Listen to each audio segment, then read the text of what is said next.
Hello and welcome everyone to the UFC Fight Night on ESPN Poirier vs. Hooker Virtual Media Day. Today's event will begin shortly. As a reminder, this is being recorded. We will kick things off shortly with UFC lightweight Khama Worthy. Please click your hand icon if you wish to enter the queue. We'll get through as many questions as possible.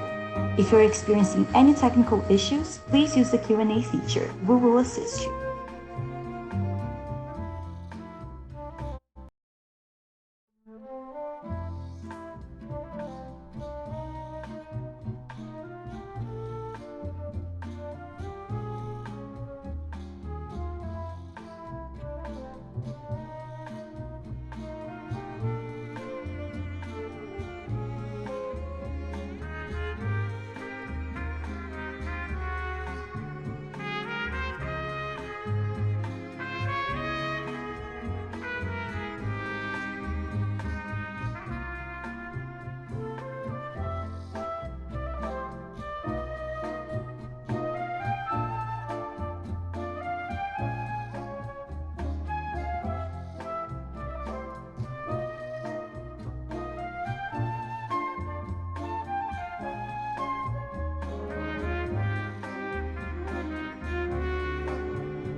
We are now joined by UFC lightweight Khama Worthy. Thank you for joining us today, sir. Thanks. Our first question is from Jay Anderson from Cage Side Press. Hey, thanks very much, and Kamuela, welcome back. You had a couple of changes in opponent for this one, a change of date from April in Brooklyn to this weekend, obviously. What sort of adjustments has that required you to make? Slight adjustments, but no major adjustments. You can't really keep adjusting, like, with everything that's going on. I mean, you're not training isn't the same, nothing's the same, recovery isn't the same, like everything's not all open and stuff. So I didn't really try to overly adjust because you'd always be kind of behind. I just kind of understand the task at hand and just deal with it accordingly. You had the big performance on 4 days' notice, though, last time. Does that kind of boost the confidence in a situation like this?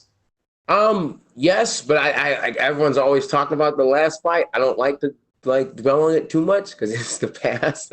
You know what I mean? Like it was almost a year ago, so the task at hand is completely different. I mean, like I like to try to use that momentum as I go forward, but not overly dwell on that and just kind of deal in the present. Fair enough. Louis Pena came out and he said that he expects to meet you in the middle and see who drops first. Do you take him at his word on that, or is that maybe a little bit of gamesmanship? I mean, don't get me wrong. He's tough. He's solid. He's a good kickboxer. But I know once we start exchanging and stuff, he's on American Top Team. They're not dumb. Like they coach people how to win fights properly and stuff. He's gonna be looking for a takedown. I know for sure. If he doesn't, then I mean that's even more fun. But I mean, I might look for a takedown. He doesn't know. Like I mean, like I train out of Pennsylvania. Like there's some of the best wrestlers in the world there. So I've been doing nothing but improving. So maybe I'll shoot on him. He got long ass legs. It's easy to grab up. So. All right, and last one for me. I mean, he does have quite a following. The violent Bob Ross persona, so to speak. Do you think this is the sort of fight where a statement win from you can really give you a boost up the ladder, get you into the public eye a little more? I don't give a shit. Can I curse? Yes. Oh, I don't give a shit about the public eye. I mean, personally, like I just want to keep getting better and challenge myself. So I mean, of course, like I think I was just talking to somebody about this. I think like MMA has turned into it's a publicity stunt. When in reality, we're in the business of pain and bad business is booming because I'm out here trying to hurt people. So for me, I just want fun fights, and he's a fun fight. You know what I mean? Like he's an interesting fight. He likes to actually fight. That's all I want. I don't really care about popularity or stuff like that because I mean, it doesn't matter how many thousands of Instagram followers you have. Like you still have to get in there and fight, and you still have to do it. Like get in there and like do what you're supposed to do. So I mean, like. He has a lot of name and stuff. Yeah, that's cool. But most importantly, I like it because he's a good fight. Throat smack. All right, man. Well, looking forward to this one. And you're right. It absolutely looks like it's going to be entertaining. Best of luck this weekend. Thank you. That's all we have for you today, Khama. Thank you for joining us. Oh, awesome. Sweet.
Man, this sucks. My favorite part is like getting to see everybody, all the media. We are now joined by UFC lightweight Luis Pena. Thank you for joining us today.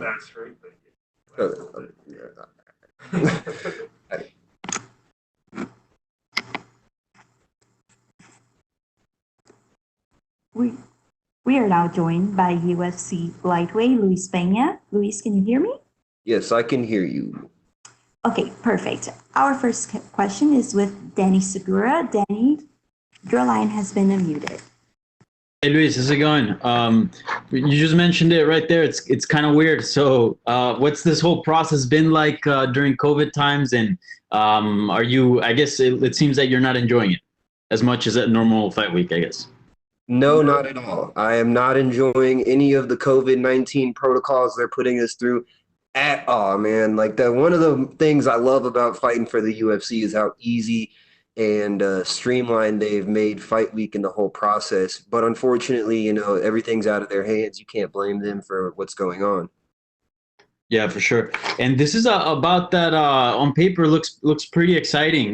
Can you kind of size up and tell me sort of your thoughts on your opponent, Khama Worthy? I mean, I have a lot of respect for Kama. You know, he's got power in his hands. He's a very good technical striker. He's going to be, you know, hard to put away. He's a tough guy, but at the same time, you know, I believe in my skills. But at this, like, I think that just makes for a great matchup. I think many people have asked me, and I've gone back to the Andre Fili Charles Jourdain fight from a couple weeks ago. I really believe we can put on a very similar performance. Yeah, and he hasn't fought in quite a bit. While you're someone that's always been relatively active, what do you make of his inactivity period, and do you think that'll play a factor at all here? I mean, that's probably just things that happen, you know, whether it be on the UFC's end or his end. I know he's had a few matchups that have fallen by the wayside since his debut. So, I mean, you can't really put anything on him when it comes to inactivity. I mean, I don't take anything away from him, and I still expect, the same Khama Worthy that came out there and knocked out Devontae Smith. Yeah, for sure. And a win here, what do you think will put you in the division? I mean, you'd be basically, I believe you'd be what 4-1 in your last 5 performances. What do you think does? What do you think a win does to your career? I definitely think a win puts me in a position where I at least start like I start fighting like top 25 guys, or like I'm on the main card, and I'm one of those guys that people are talking about working their way up in the lightweight rankings. Yeah. And throughout your career, you've always sort of preached and talk about equality and love. So I kind of just wanted to get your thoughts on what's going on in the country right now, and everything that's sort of came up, with police brutality and racism, and all these other issues that have come up. I mean, I think I hold a very interesting perspective being a half black man with an extremely Spanish sounding name, born in Europe. Um, I see a lot of different cultures. I've been around a lot of different cultures. I was raised by a white woman and a Puerto Rican man and a white man, so I've seen a lot. It's very interesting from my perspective because I have family in just about every sect of culture you could imagine that's here in America, besides maybe Asian. And it's really hard for me because I see some sides of my family that just don't understand and don't get the way other sides feel, and yet they can look at me and not see me as a black man. They just see me as their family member. You know what I mean?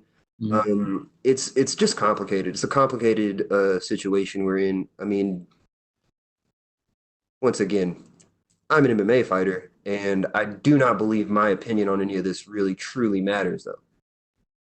Yeah.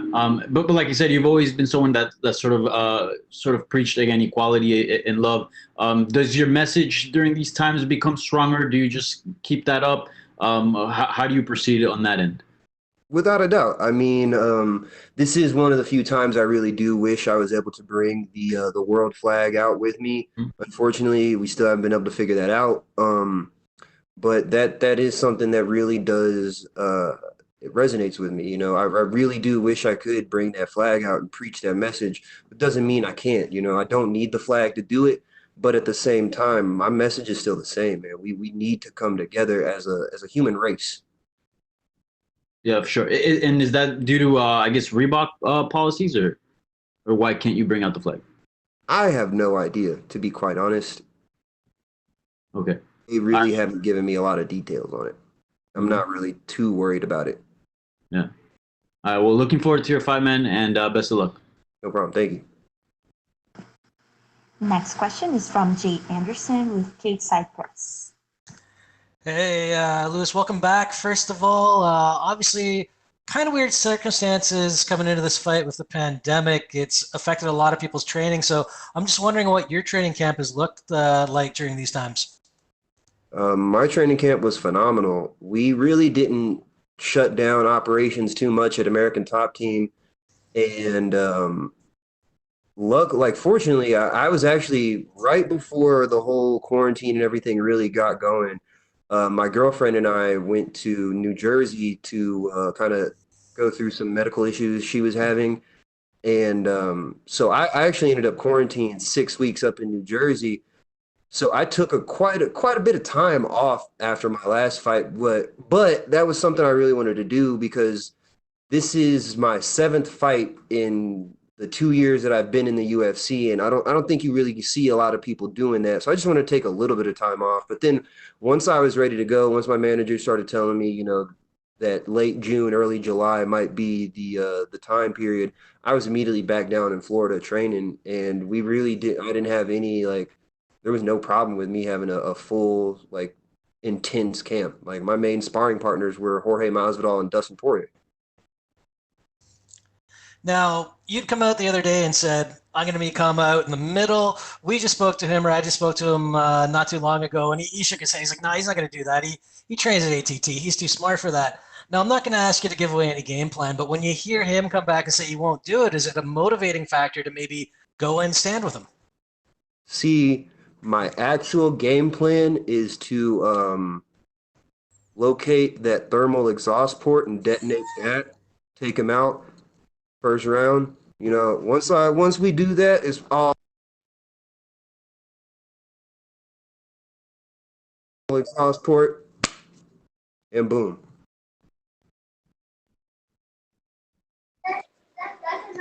Michelle, can you hear me okay?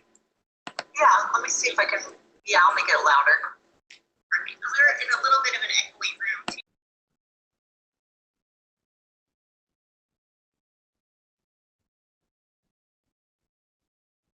This up.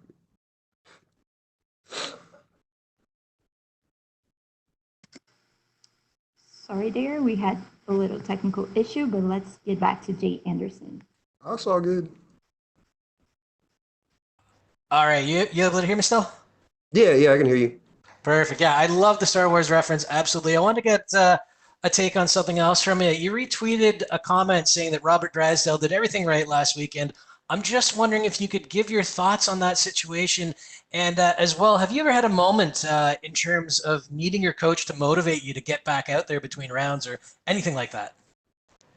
Well, the reason I retweeted that and the reason I support Robert Drysdale and his decision and the way he handled that whole situation was because if I was in that situation ever, I would want my coach to try and motivate me to get back out there. However, that's never been something I've needed. I've never needed to my coaches to motivate me to go get back out there. It's never been a thought to me in between rounds not to go back out there and fight as hard as I can. Fair enough. And last one for me then. You've been having some fun. I think a lot of people have with the whole Askren family thing. Has there been any talk between you guys and maybe when the pandemic's over and social distancing and all that, getting together for like a group photo or something? That would be pretty dope. I mean, Chase Hooper and I have talked about training together. I want to get him out to Florida, so hopefully we can work on his striking. But other than that, nothing like too formal. But that would be pretty interesting, or at least like maybe at a UFC event we're all at. That'd be nice.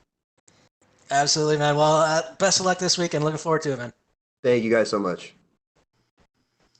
Next question is from Carlos Contreras from Millennial.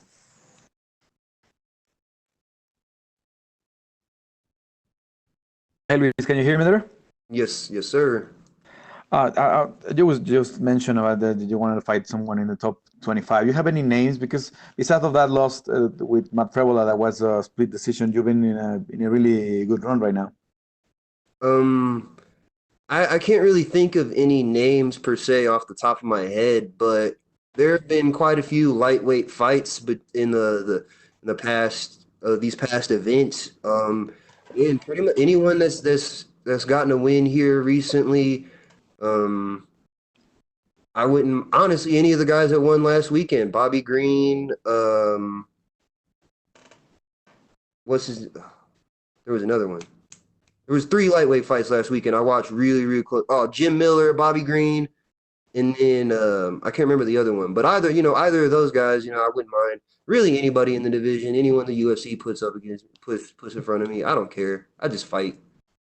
Is the lightweight one of the toughest decisions to climb? I mean, being such a roster that with so many fighters in the lightweight division. I do believe so. I believe the lightweight division's really tough to climb because as much as you can be winning and doing everything right, if you're not putting on exciting performances and you're not someone that the fans want to see, you're simply not going to rise in those rankings because this division is probably one of, if not the most deepest division in not just the UFC, but all of MMA. And with so many amazing talents in this division, everyone's vying for a spot. So you can't just be a winner. You have to be a little bit more. Thank you, Luis. No problem. Our last question is from Augusto Hermanies Gay from Somos MMA. Hi, Luis. How are you? I'm great. How are you? Fine, thank you. You just said that you don't like all the things that you have to do due to the COVID-19 during the fight week. So I would like to know which is the worst part. The test with all the swab thing. What is the worst part of all that? Just the perceived lack of freedom. Just with the way I mean, once again, it's out of the UFC's hands. They have to do this.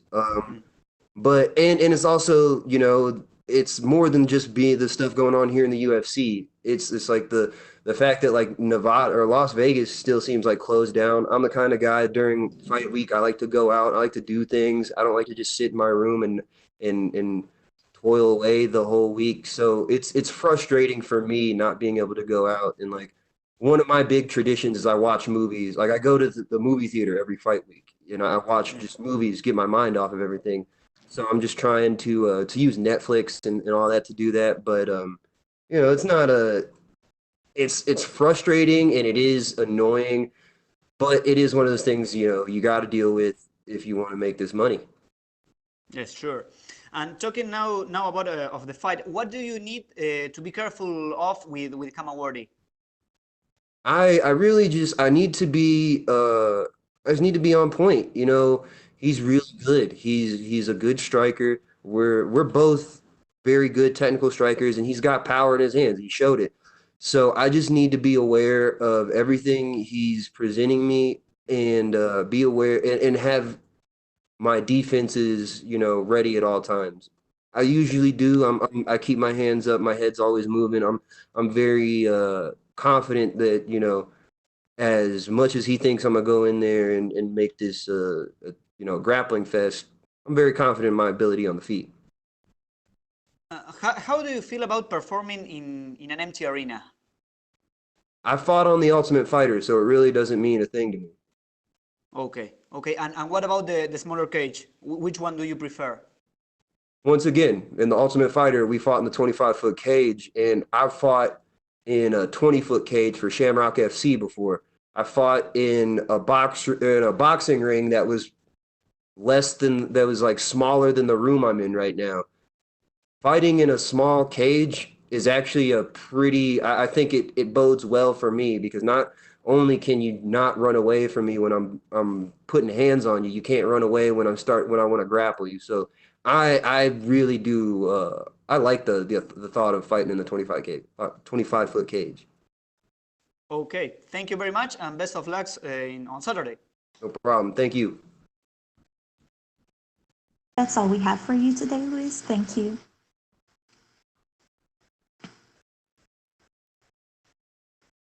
Up next, we will be joined by UFC heavyweight Gian Villante. Please use the hand icon if you wish to ask any questions, and don't forget to take down your hand once you're done.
We are now joined by UFC heavyweight Gian Villante. John, thanks for joining us today. Our first question is from Nolan King. You have been unmuted. Hey, John, appreciate the time today, man. First and foremost, it's been a little while since we've seen you, and this is the first time we're seeing you at heavyweight. We've known about this move for a little while now, but let's hear from you. Why did you move up to heavyweight for this fight? Well, especially with the whole quarantine going on and New York being a little bit of a crazy place to train, getting down to 205 would have been some adventure. So this just happened to work out. Timing was kind of perfect just to move my way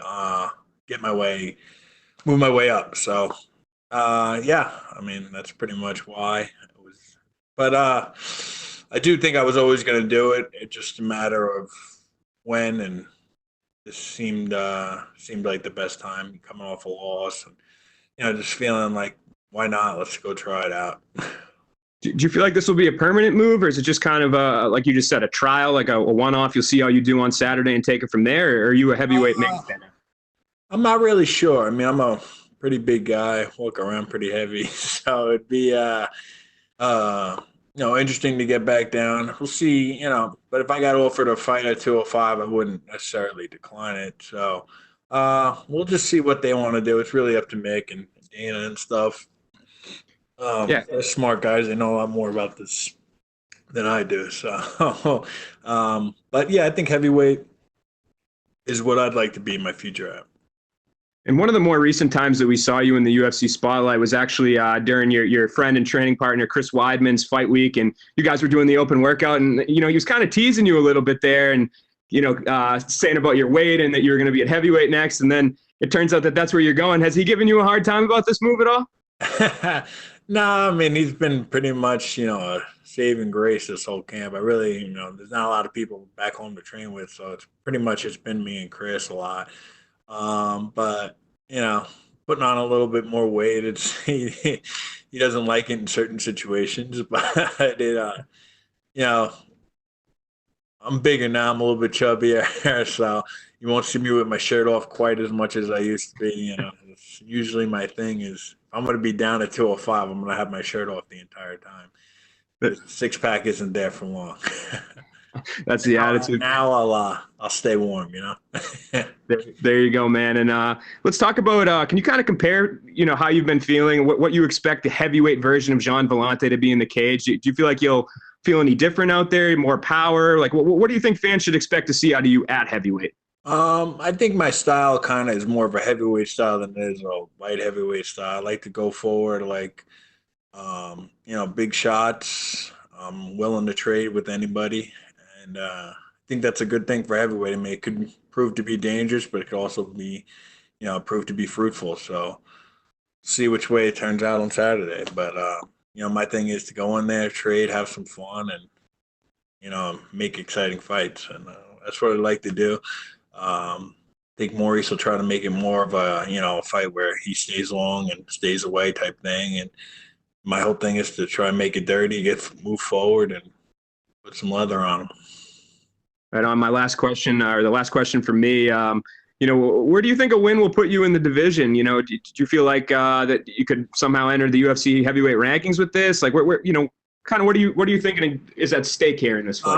I don't think it would put me ranked, but I mean, I know Maurice is probably like a top 20 guy, so I'd probably be somewhere right there. Then maybe one more fight someone ranked or something like that. So I really don't know how these ranking things work. I was there for a while, then I wasn't, then I was there. So I don't really know how they work. But, yeah, I mean, I could see myself somewhere in that, 20 range, 18 range, something like that if I, get a win here and then maybe fight someone to get ranked, somewhere in the top 50. Right on. Appreciate the time, John. Thanks, man. Be realistic, Up next is Jay Anderson with Cage Side Press. Hey, thanks very much. And welcome back, John. I wanted to ask you a little more about the heavyweight move because back in Moncton in 2018, you were actually talking about maybe doing it then. Was there ever a point when you considered doing this a little bit sooner? Yeah. I've always, my coach and stuff like that always thought it'd be a good idea for me to do. Just, especially with the, the style I fight and stuff like that, they just thought it'd be better up at heavyweight. But, I saw myself, I was, at 205, I had fought pretty much anyone ranked in the top 10 and had some good fights in there with some of those guys or beat some of those guys. So I was like, I'm right there in this division. Maybe I can get to the top. But then I was just like, you get a loss or two and you're like, forget it. Now I'm up at heavyweight. Let me try my luck up here and see how it goes. I know you fought heavyweight outside of the UFC, so does that make the quote-unquote debut here a little less nerve-wracking? No, I mean, fight's a fight. Always gonna have a little nerves. I mean, been in there UFC octagon probably close to 20, 21 times. I don't even know. So it's always there a little bit, but I mean, the weight thing doesn't really have anything to do with it. I've been heavy before, so it's not really going to be much different. Fighting in front of no fans, I think, is going to be a little bit of a weird part, but we'll see. What's your take on that? Because we hear some people say they enjoy it. We hear some people say, I can hear everything. I can hear the announcers. I'm taking tips from DC. What are you expecting? I don't know. It's going to be interesting. I don't really know. I've never done it. Like, I think Maurice might have a little bit of an advantage there being on Ultimate Fighter. There's not much fans at those things. So, it's going to be interesting, going to be weird, but should be fun. I mean, we'll see how it goes. I know it's a fight. I know guys going in there to try to take my head off, so it should be pretty fun. And last one for me. I mean, you've been gone for a little bit, and in the interim, you became a dad back in December, if I'm not mistaken. So how has that changed your outlook on fighting and just in life in general? I mean, it's awesome. Love the little guy, man. He's 6 months today, so it's pretty awesome, man. I couldn't be more. It just we talked about like nerves a little bit. Like as far as nerves go, like it just makes me realize like nothing matters as much as that guy. So who gives a shit what happens in a fight, really? You know what I mean? Like just go out there and have fun. So that's a big thing for me is to think like that. He's awesome. Love being around him. Just want to make a better life for him. Go in there, whatever it costs. All right, man. Well, congratulations, and looking forward to this weekend. Thank you very much. Next question is from Steven Morocco. Steven, your line has been unmuted. Hey, John, can you hear me? Yo. Just curious, how close were you to fighting Ben Rothwell at 249? Can you tell us what happened with that booking? Yeah, I was very close. I was, I accepted it and said, let's go. But talking to my coach and my manager, Dave Martin and Keith Trimble, they were very much against it. I have I have asthma. I have had pneumonia probably like 7 out of the past 10 years. Like I don't have the best lungs, so if I got it, I probably, might die. So I said, they kind of convinced me not to do it. Being a new father, I just like let me be a little bit more cautious here. So didn't do it. I stayed in the whole isolation and containment for a couple of months there, and then said, all right, I had enough of this. Let me get back out there. I need to work, and contacted the UFC, and they were able to find me an opponent. What was that like for you being contained for 2 months? It was awesome. I loved it. I got to spend every day with my son, man, and my girlfriend and Katie. We had a great time. I mean, I know a lot of people didn't like it, but for me, having a newborn at that time, it's awesome. I got to spend every minute with them. So did enjoy that. But I feel bad for a lot of the people back home, especially in New York. I mean, New York is crazy. My coach, a lot of my friends, can't open their businesses or, even live a real life right now. So it's very hard on a lot of people, especially financially. So, I'm hoping things start to get back to normal ASAP. So I'm sorry, did you come out to Vegas to do your camp, or did you do camp back in New York? No, I did it back home. I mean, I definitely didn't want to leave my kid that long. So I did it back home. Wasn't easy, but found a way to get it done. Like I said, I've been in there a long time. I'm a veteran here. I know what I need to have in a fight camp, and I was able to get that. And that's it. It wasn't the most ideal situation, but I found a way to make it work. And what did you think of Ben's performance against OSP, and is that a fight that you would like back at some point? I did not watch it. Tell you the truth, I don't really watch a lot of the other fights, especially, I don't know why, but maybe it's an anxiety thing. When I know I have a fight or something like that, I really don't watch more unless I know a guy. I really don't watch it. Like I watch Stipe fight, I watch Chris fight, I watch Aljo fight, Al fight. I watch my buddies fight, but most of the time it's just a thing because I know I do it. It's kind of like I don't really have an interest in it unless it's my friends. Gotcha. Well, thanks. Glad everything worked out for you. What'd you say? Yeah, thanks for answering my questions. Glad everything worked out for you. Yeah, no problem. Thank you, man. And our last question is from Augusto Hermaniez Gay from Samos MMA. Cool. Hi, John. How are you? Good. Okay. I want to ask you. You have said it. You haven't fought recently, but you have much more experience than your rival. So, do you think these things will be a decisive factor on the fight? I mean, everyone in the UFC, no matter new or old, like myself, they deserve to be there. It's a tough sport, and it's the best organization in the world. So we got the best fighters in the world. So I don't know that having the experience will help, but something that I hope helps. And Green has said in a recent interview that if you don't wrestle him, you will get knocked out. So I want to know if I want to wrestle him, I'll get knocked out. If you don't wrestle him, out wrestle him, you are going to get knocked out. Okay. So the question is, what are you going to do to counteract his reach advantage, and how do you imagine the fight? Maybe I should wrestle. I don't know. According, I guess I should do that.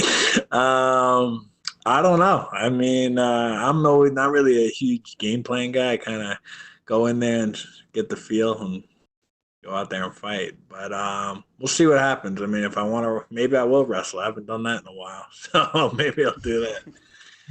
Thanks for the tip. Okay. Thank you, Jan. Best of luck on Saturday. Appreciate it. That's all we have for you today, sir. Thank you. Cool. Later. Easy.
guess I can't be in the same room.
Up next, we'll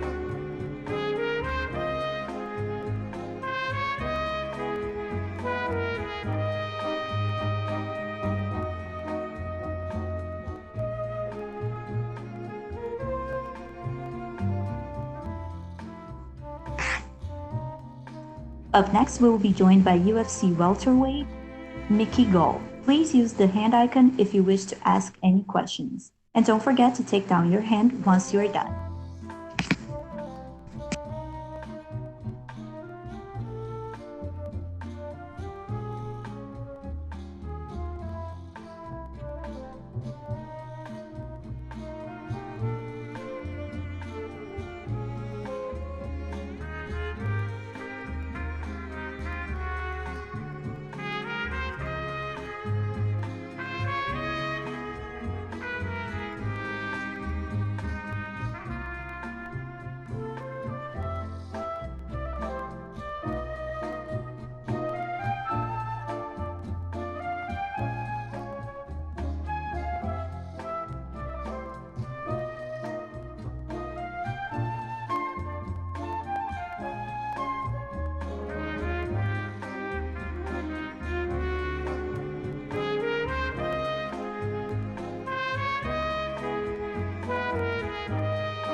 We are now joined by UFC welterweight Mickey Gall. Thank you for joining us today, sir. My pleasure. Our first question is from Jay Anderson with Kate Cypress. Thanks very much, and welcome back, Mickey. I'm just wondering if you could give us your take on some of the stuff that's been going on with Mike Perry. I mean, he's something of a character. I know you're focused on your own preparations, but what are your thoughts on him, like having his girlfriend in his corner for this fight? Do you think this is going to be a distraction for him? I don't know. Like, you kind of said it yourself. I'm not really concerned with it. I'm focused on myself. The only thing I can, until I'm in the cage controlling him physically, I can only control myself. I got a great team behind me. I take a lot of pride and, have a lot of confidence in my team and myself. And, I'm not really concerned with what he's doing. I'm going to be prepared for the best Mike Perry. But if I'm really thinking about it, I think he's been regressing, and I think he's been regressing. So I think I know I'm getting a lot better, and I think he's on a downward slide. So, but I've been trained hard. I'm peaking, and I'm ready for the best Mike Perry there's ever been. Is this a case where, being a methodical fighter, keeping your head, kind of wins you the fight against a guy who's known to let his emotions get the better of him? Say that again? Is this a case where being methodical and keeping your head can, give you the edge over a guy who's known for being emotional? Probably. I do think, I know I'm the smarter guy. I'm more, more well-rounded. If, I have more ways to win. whatever you call it, methodical, whatever. I think, like I've been saying, I'm a low key Mike Perry fan. That's a fun guy to watch. He's fun. He comes out and he fights. He's violent. He's a savage, but I'm a killer. I'm gonna be a cool, calm, collected killer, and I'm gonna take him out. In terms of your preparation, we've heard a lot of different stories from a lot of different fighters throughout the course of the pandemic since the UFC's come back about how it's affected their camp, whether or not they can get in the training partners they need, if they've had to train at home. How have things been for yourself? I did not. I feel like I took advantage of this whole pandemic opportunity. I think a lot of people probably use it as an excuse to be lazy, sit on the couch, eat junk. I didn't do that. I worked hard. I worked at all aspects of my game. I'd been saying from the beginning with the pandemic thing is like, we now have time. All the time it feels like there's not enough hours in the day to do all the stuff you want to do. All we had was time. You want to read books, you want to do this or that. I chose to get better at all facets of MMA because that's my job. So, I did that, and I'm proud of what I accomplished during that time. And, I can't really speak for anyone else, but, I'm happy with what I did. I took advantage of all the hours I had. I'm coming in here hella prepared. That's why I was able to take a fight on 2 weeks' notice that the other guy pulled out of. I took this one on 3 weeks' notice because I've been super ready. I knew Dana was going to get us 3 fights this year, and I stayed ready. And last one for me. I mean, most of your fights have been in the UFC. You did have the one pro fight prior. What do you expect the empty venue at the Apex to be like? I think if anything, it'll be more relaxing. I'll be more clear-headed. I train every day in a gym without fans. And then, a lot of times we do these fights and then boom, there's 20,000 people there. That's probably more of a shock. While this, I think, will be more of a regular thing. And I'll be able to, perform to like the top of my abilities. All right. Well, co-main event Saturday. Looking forward to it. Thank you very much. Next question is from Mike Hack with MMA Fighting. Oh, what up, Mike Hack? How we doing, man? I have to tell you, first off, I haven't watched The Last Dance yet, but that's coming. But I know. All right, that's all right. I know. Jim Miller, we talked about this a couple weeks ago before he fought, gets a nice quick win over Roosevelt Roberts. How satisfying was that for you to watch, and how much does that help motivate you heading into this Saturday? It was great. For me and, LJ, Roboli, my brother Corman over here, Jim's a big brother to us. So, we're always rooting for Jim. Always love seeing his family jumping up and down on the couches, his kids and stuff. Super happy for Jim. Always root for him. That's a UFC Hall of Famer shoo-in for sure. Hard to argue with that. The other question I had, because I know I asked you a bunch earlier, is one thing I noticed when we spoke a couple weeks ago is that you're just super focused. Like I've talked to you so many times over the years and before and after many fights. And a lot of times, like maybe the Mickey Gall from 2 years ago would have sort of bought into the Mike Perry trash talk and sort of fueled it a little more. This time you're staying away from that. You're focusing on the fight itself. So what's changed, do you think? Like, where does this focus all come from? When did you start to really turn that corner, you think? I think just maturing, just getting older. I came in here as a kid. So all my growing pains or whatever you want to call them are going to be seen and examined and displayed. I've done a better job of managing my energy, knowing what I can control, can't control. I think just getting older, just understanding like who I am and, what's important. And, I feel great. I've been, just getting better at this, man. Like the first time you guys saw me, you guys saw my first pro fight. You guys saw my second pro fight in the UFC, and I'm just getting better as I go, and I'm only going to keep getting better. And then last thing for me, you've had a couple of fights booked that have fallen apart, some big names. You get another pretty big name in Mike Perry. It's been 10 months or so since we last seen you. How does it feel to actually be here in a fight week since it's been so long for you? Brother, I'm happy. There's nowhere I'd rather be. If Mike gets COVID, I still want to fight him. I don't give a fuck. Like I want this so bad. I'm living my dream. I'm the UFC co-main event again. Like Let's go. Thanks, Mickey. Good talk with you as always, and all the best on Saturday, brother. Thanks, brother. Always good talking to you. Next question is from Dennis Segura with MMA Junkie. Mickey, you said there that you're a low-key Mike Perry fan. When this bout came across your table, what was your initial thought on fighting Perry? I thought, man, it's about time. I'd mentioned this fight to Sean Shelby for over a year. We love the fight. And now that it's finally come to fruition, we're happy. It's right. Get to work. We've been I've had a feeling this is going to be coming. So in time. So I've been preparing. You could ask people. I'm like, I bet I fight this dude in the next year or whenever. I said that like a year ago, and I'm just happy it's happening. Like I said, yeah, I am a low key fan of him. He brings it, comes in there, fights. That's exactly what I want. Like I can't wait. I can't wait for it. I love my hand. We pretty much know what his hand is, and we're ready. I'm ready to lay the hands down, let the chips roll. Yeah, and I guess why have you been asking for this match for such a long time? Is there something specifically that you see in it that attracts you more than other matchups? Yeah. I mean, there's a lot. In his game, and also just what I like what the kid brings to the table. I like he's a fun, violent dude. It's gonna be a fun fight, and I want to put my kill shit up against his kill shit, and I'm very confident that I come out on top. Yeah. And Mike Perry, when he first came in the UFC, he was regarded as a very exciting prospect. And you mentioned there you feel like he's been regressing.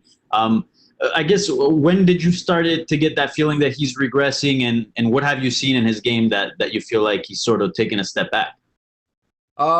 In my film study, you could see that. I don't know. I think Mike's probably like probably a little bit of an insecure dude. Probably had a little bit of tough life coming up, and I don't know if he's handling everything super well right now. But again, who knows? I don't even want to speculate too much because it doesn't matter. It doesn't matter. I know what hand I got. I know what I'm bringing to the table, and I'm super confident. Yeah. And then as far as like the from a technical standpoint, he's sort of been a guy that's kind of been hard to submit in the UFC. The only guy that did that, Donald Cerrone, I believe. Did you look any specifics from that fight that you take into this one? Sure. Yeah, a little bit. I like I said, I think Mike's, he's a savage. Yeah, but I'm a killer. He's gonna come in there doing his thing, and I'm be doing my thing. Yeah. And lastly, I've spoken to you a couple of times, before. You've mentioned how you're basically growing up before our eyes in the UFC as a fighter. So I'm curious, where is Mickey Gall? Like, what kind of best I ever been? Mm-hmm. Best I ever been. In so many ways, just navigating life, just understanding things, learning more. Everywhere. I'm the best version of myself, and I plan on continuing to evolve and becoming better and better versions of myself. I'm happy. I'm excited. I got a lot of gratitude, a lot of excitement. I'm ready to do my thing. I'm happy to be here for real. I wouldn't want to be anywhere else. Thanks for your time. Looking forward to the fight, man. Thank you. Our last question is from Augusto Hermanias Gay from Somos MMA. Good. How about yourself? Thank you. I want to know, as a colleague has said, you had a few fights booked that did not happen for different reasons. How have you deal with that? Did that frustrate you at some point? Yeah, for sure. For like a day or 10 minutes or whatever, sure, it's a little frustrating, but it's not that's the nature of the sport. This isn't checkers. People are training hard. They're going to get hurt. Fights are going to fall apart, and it sucks. You get your hopes up, and maybe it's a little letdown, but I didn't let that, I haven't let that affect me. I've been really good at just managing my energy, controlling what I can control. and knowing myself. And, we had a great camp for the Carlos Condit fight. I was camping since August. We thought we were fighting Carlos Condit since August. I fought August 3rd. Around the 20th or the 25th of August, Sean Shelby told me we were going to do a Carlos Condit fight. So we were camping then till, a week before the fight, and he pulls out. Then we had other ones where I was just staying ready. I was staying on my things. I wasn't lazy during quarantine. I did all the right things. I've been putting myself in uncomfortable situations. I've been growing. I've been doing all the right things. So I'm coming in here with a lot of confidence and, real confidence, not fake confidence, like real confidence. Cause what I've done and what I've been through. And, so it's okay. It's okay. It's perfect timing now. That's how I feel. Well, we're here now. I'm with the UFC. I'm seeing all these familiar faces, and I'm just happy where I'm at. And Mickey, you have said that you could take advantage of this pandemic time, and we have been talking about your growth since your debut in UFC. So, what new things are we going to see on Saturday night? Oh man, why spoil the surprise? We'll see Saturday night. I don't think I've scratched the surface of my potential and what I bring to the table now and what I will bring to the table in thinking forward. But I know none of my fights have even scratched the surface. I'm very capable. I got a lot of stuff to show. So who knows what's gonna come out? I got a couple ideas, but I don't want to spoil it. So we're gonna get after it. And you have a really good submission game. So I want to know do you think that the smaller cage is going to be an advantage for you in this fight? Yeah, I love the cage. I love the small cage. For both for striking and for submissions, grappling, whatever. That's like this is the size cage I train in. I'm used to this cage. This is my cage. This is what I do. So I love it. I love it. I love it. I don't know. Some people might be bitching about it. I love it. Give me this is the perfect size. Okay, Mickey. Thank you very much, and good luck on Saturday. Thank you, my friend. That's all we have for you today, Mickey. Thank you. Thank you.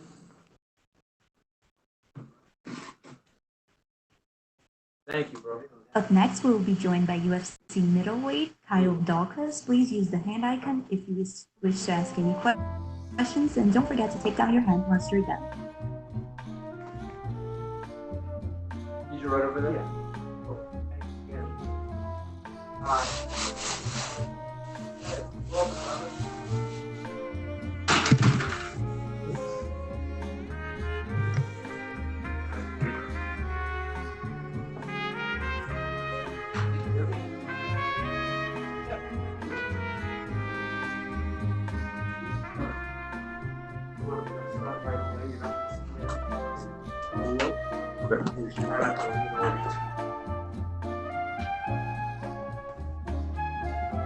We are now joined by UFC middleweight Kyle Daukaus. Kyle, thank you for joining us.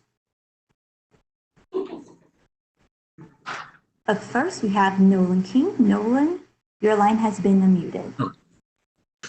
Hey, Kyle. Congrats on getting to the UFC, man. I know it's a long time coming, and you were on Contender Series last year. You grinded for almost a whole year, and here you are. How does it feel, your first UFC fight week, to finally be doing the media rounds and getting ready for weigh-ins? It feels good. It feels familiar. I've always envisioned myself here, so it feels like second nature. It feels like home. And I know the last few weeks, it seemed like whenever there would be an injury or whatever, you'd be on Twitter saying, I'm ready, I'm staying ready. So as a guy that was a prospect not in the UFC, things were really uncertain. So can you talk about what the last couple of months have been like as a guy that, was on the verge of the UFC but didn't have that job and have to go through the pandemic and everything? Yeah, it was tough. I thought I might have had to have gotten like a 9-to-5 job, but my family members and stuff told me to just keep pushing, and we'd eventually get the call. So I've been training really hard lately. The pandemic has been tough, but I've gotten training in either in my house or a friend's house, and I feel good as new and ready to go. I know your manager Hector posted a screenshot of the FaceTime. Was that unexpected? Did you kind of have a feeling that was coming, or was that just totally out of the blue for you? No, I had a feeling it was coming, but that day it was kind of, it was like I wasn't even thinking about it that day. Every other day before that, I was thinking about it, and I was like, I was always checking Twitter, seeing if there was what was going on, seeing the news, texting my manager, nothing happened. But that day after we got done training, I wasn't really thinking about anything. And I saw I had a missed call from my manager. I called him back, and here we are. And your opponent, Brendan Allen, is he a guy that you were familiar with? I know he was on the LFA as you were coming up. Give me your thoughts on him a little bit here. Yeah, I know who Brendan is. I've seen him fight after me on the Contender Series, and I've always had a feeling that we would cross paths. It would just be a matter of time. But yeah, I've always had an eye on him, and I've always thought that I'm going to do very well against him. My last question for you, in terms of, there's not a ton of middleweight prospects out there, young up-and-comers like yourself, undefeated. What do you think you bring to this division? What can people expect to see out of their first impression of you on Saturday? The same as they always say. I'm a good pressure fighter. I take everybody down and submit them, and I don't think it's going to be any different on June 27th. And I hope to put all the middleweights on notice. Appreciate the time, Kyle. Good luck, man. Thank you. Our next question is with Jay Anderson from Cateside Press. Hey, thanks very much. And just a couple quick ones from me. How did this, or when this opportunity came about? I mean, how ready were you for a fight? Were you already in fight shape, and did you feel it was on the horizon? I actually had word of a fight later this summer, but I wasn't allowed to announce anything, so I was training for that fight. And it just so happened that this call had come early. So I really do feel like I'm more than ready. And throughout training camp, I was good. I had a mindset of a training camp, and it was no different during the tough time. And, there's been a lot of distractions in the world. On top of the pandemic, you've got social unrest in the U.S. And I'm wondering if any of that has been a distraction, or you've just been, kind of totally laser-sighted throughout this. No, not at all. None of that stuff bothers me. None of that stuff. I've really stayed off of Facebook and all the social media platforms. I've stayed away from all that political stuff because I just really think it's bad mentally and physically, because it brings a lot of aggression towards each other, and it's just not good in the world. Is that just in relation to the current political state, or is staying off social media something you think is probably a good idea in general? Because we do see a lot of infighting, a lot of back and forth on there. Yeah, I think the social media is kind of like a gateway for people to just talk smack and run their mouth and just be behind the keyboard. I've never really been a social media person, but during this call and stuff like that, I had to get back on social media and really push it. But I'm sticking to just Twitter and Instagram. I'm staying off of Facebook because I'm not a big fan of Facebook. Fair enough. Well, I wish you the best of luck on Saturday. Thank you. That's all we have for you today, Kyle. Thank you. Thank you. Up next, we will be joined by UFC heavyweight Maurice Green. Please use the hand icon if you wish to ask any questions. And don't forget to take down your hand once you're done.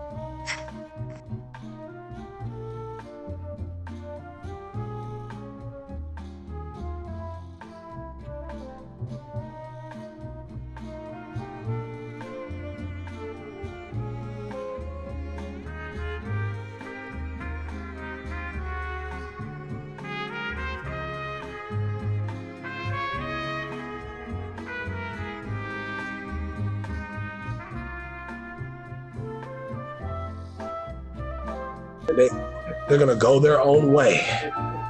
Oh, so I can drink this, darn it, right? Official sponsor of the UFC, Body Armor. We're now joined by UFC heavyweight Maurice Green. Thanks for joining us. Thanks for having me. Our first question is with Jay Anderson from Cateside Press. Thanks very much, and welcome back, Maurice. A couple of questions for me. First of all, when you get the call for this matchup and you hear Gian Villante as the opponent, who's not known as a heavyweight in the UFC, has been outside of it, what was your reaction?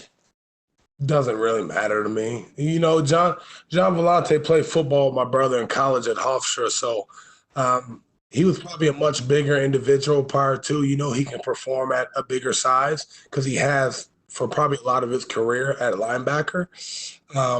So I mean, it doesn't matter if it's a light heavyweight coming up. Obviously, he feels like he can be here and he can make a difference. So that's neither here nor there. I just don't like to say no. Let's put it that way. Fair enough. Did your cousin have any stories about him? Do you know him well, or? It's my brother. It's my brother. It's my big brother. Yeah. He did, but you know, this is a whole nother game. So Gian Villante is a cool dude. You know, I saw him yesterday. Happy, all smiles like I am. Seems like he deals with fight week like I do because this is just our job. You know, we're going to go in there and smash each other's face, and that's just our job. You know, and with a smile afterwards. Speaking of fight week, what has this one been like for you? Because I imagine it's pretty strange. You're a lot more restricted on what you can do. So how are you finding it?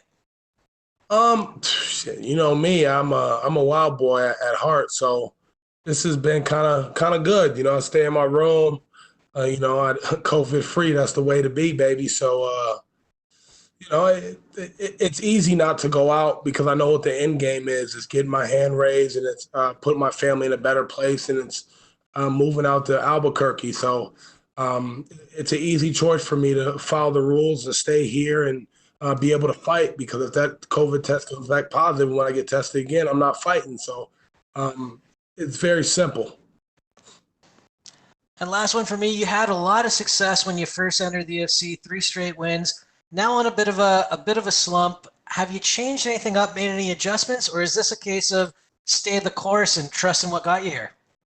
You know, I switched camps, so instead of being at Factory X, I'm at Jackson Wink, and I'm actually moving out to Albuquerque to be there full time. No, it's just staying the course. You know, I'm learning on the biggest stage to learn on. You know, I don't have a lot of experience. I didn't grow up in combat sports experience. I started later in my career after I lost 100 pounds, and you know, I kind of just jumped into the sport. So, you know, I made it to the UFC very early, and you know, I'm learning on the biggest stage, especially with Alexei Oleinik, right? That was my fight to lose, okay? And I lost the fight. Why? Because I made a bunch of mental errors because I was having too much fun. I enjoy this. I love it. Like, that's the freest time of my life. But sometimes you just got to stay in the game. And with those veterans, you know, you make a couple of mental errors, and guess what? That'll cost you a fight, and it did. So I learned the hard way. All right. Well, I wish you the best of luck this weekend. Looking forward to it. Thank you. Who's next? Our next question is from Mike Heck. Mike, you have been unmuted. How's it going, Maurice? How you doing, big homie? I'm doing great, man. You mentioned the Alexei Oleinik fight, and it didn't go your way. You said you made some mental errors, but I think in a way, a lot of people were impressed with your ability to scramble and get out of tough situations. Were you able to take any silver lining out of that fight at all? A lot. You know, I know why I missed some of the head kicks. I was trying to take his head off. I was trying to highlight reel his ass. And sometimes it's like watching Justin Gaethje and Tony Ferguson, right? Gaethje had to stay composed in those moments of craziness where he could have finished that fight, and he did that. And it was me just, you know, I need to stay composed and stick to the game plan in those moments of, you know, getting caught up and just having fun and wanting to see him just highlight reel him and watch him slide down the cage. So I forgot the question, but it's all right. So it sounds like you did find some silver lining in the fight. Oh, the silver lining. Oh, no, I mean, I go back and look at, like, my grappling, right? You know, I'm a 3-stripe Brazilian Jiu-Jitsu blue belt, and I take pride in the fact that I do Jiu-Jitsu and a gi, and I love it. I wasn't afraid to grapple with one of the best in the UFC. As a matter of fact, I used that to scramble to get up versus just trying to get up and having him stuff that. So my striking was on point. He threw a bunch of overhands. I was able to evade those and give him my hands back, and that's what made him want to take me down. You look at him going to Fabricio, he used his hands, right? He wasn't able to bully me like that. So, but ultimately, he was a better man that night. He won, and my hat's off to Alexei, and you know, I wish him all the best and success on this run he's making. So. I'm sorry if this is a redundant question. I know you've done a lot of media and you've probably been asked this before, but I haven't asked you yet. So, why the move to Jackson Wink? What inspired that? I was at Factory X, and it was just not a good fit for me. It was just not a good fit. They got a great program. Mark Montoya is a world-class coach.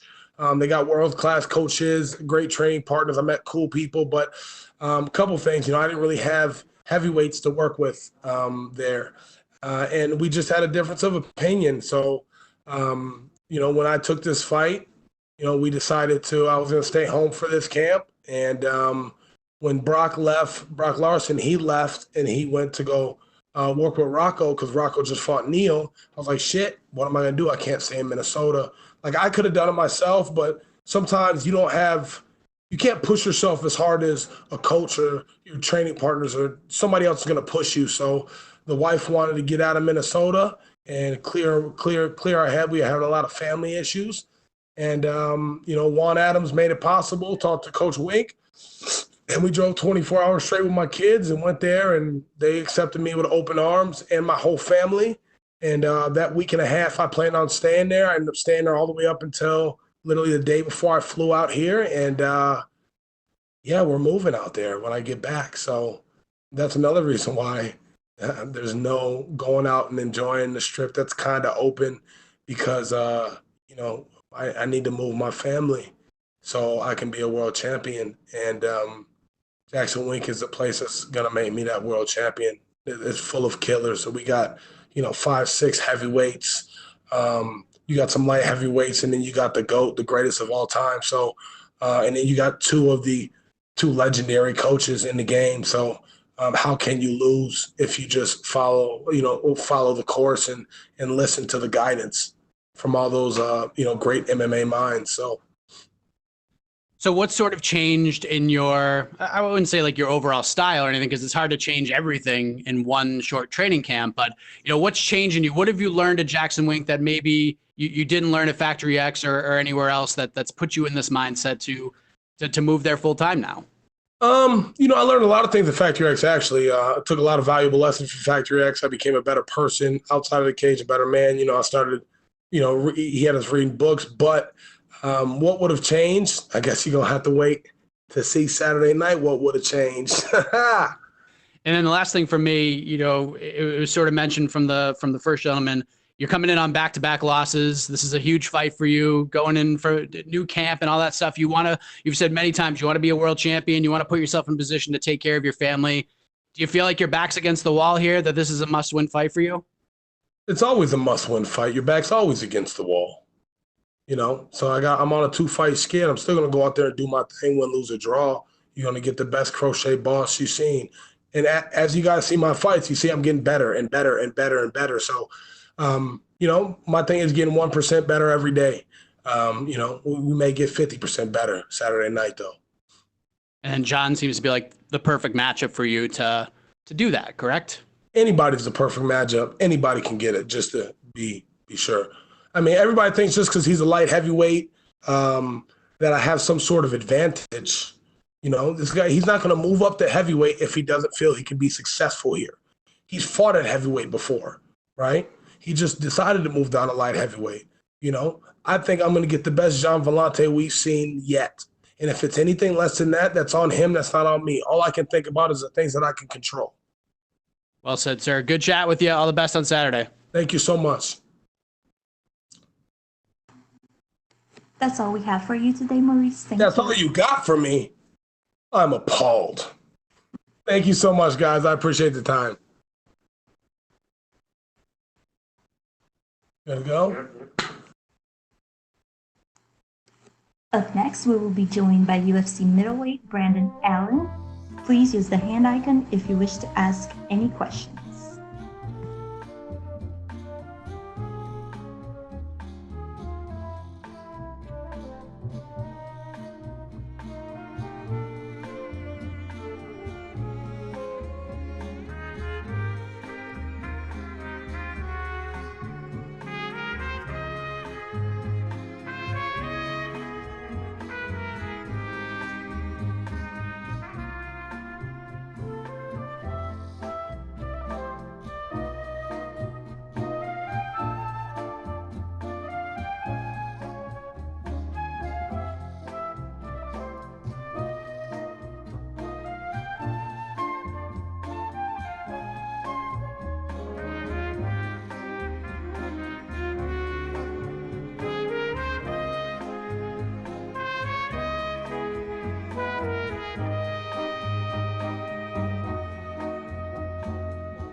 Okay.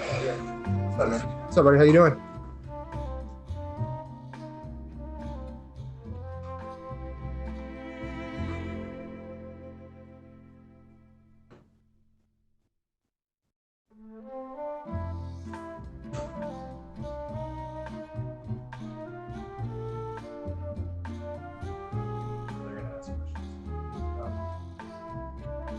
Okay.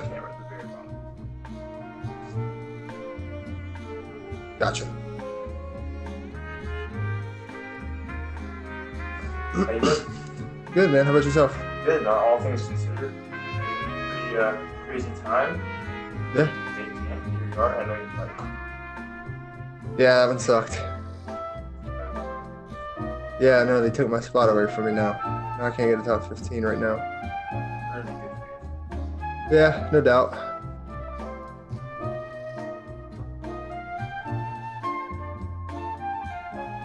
You're good, man.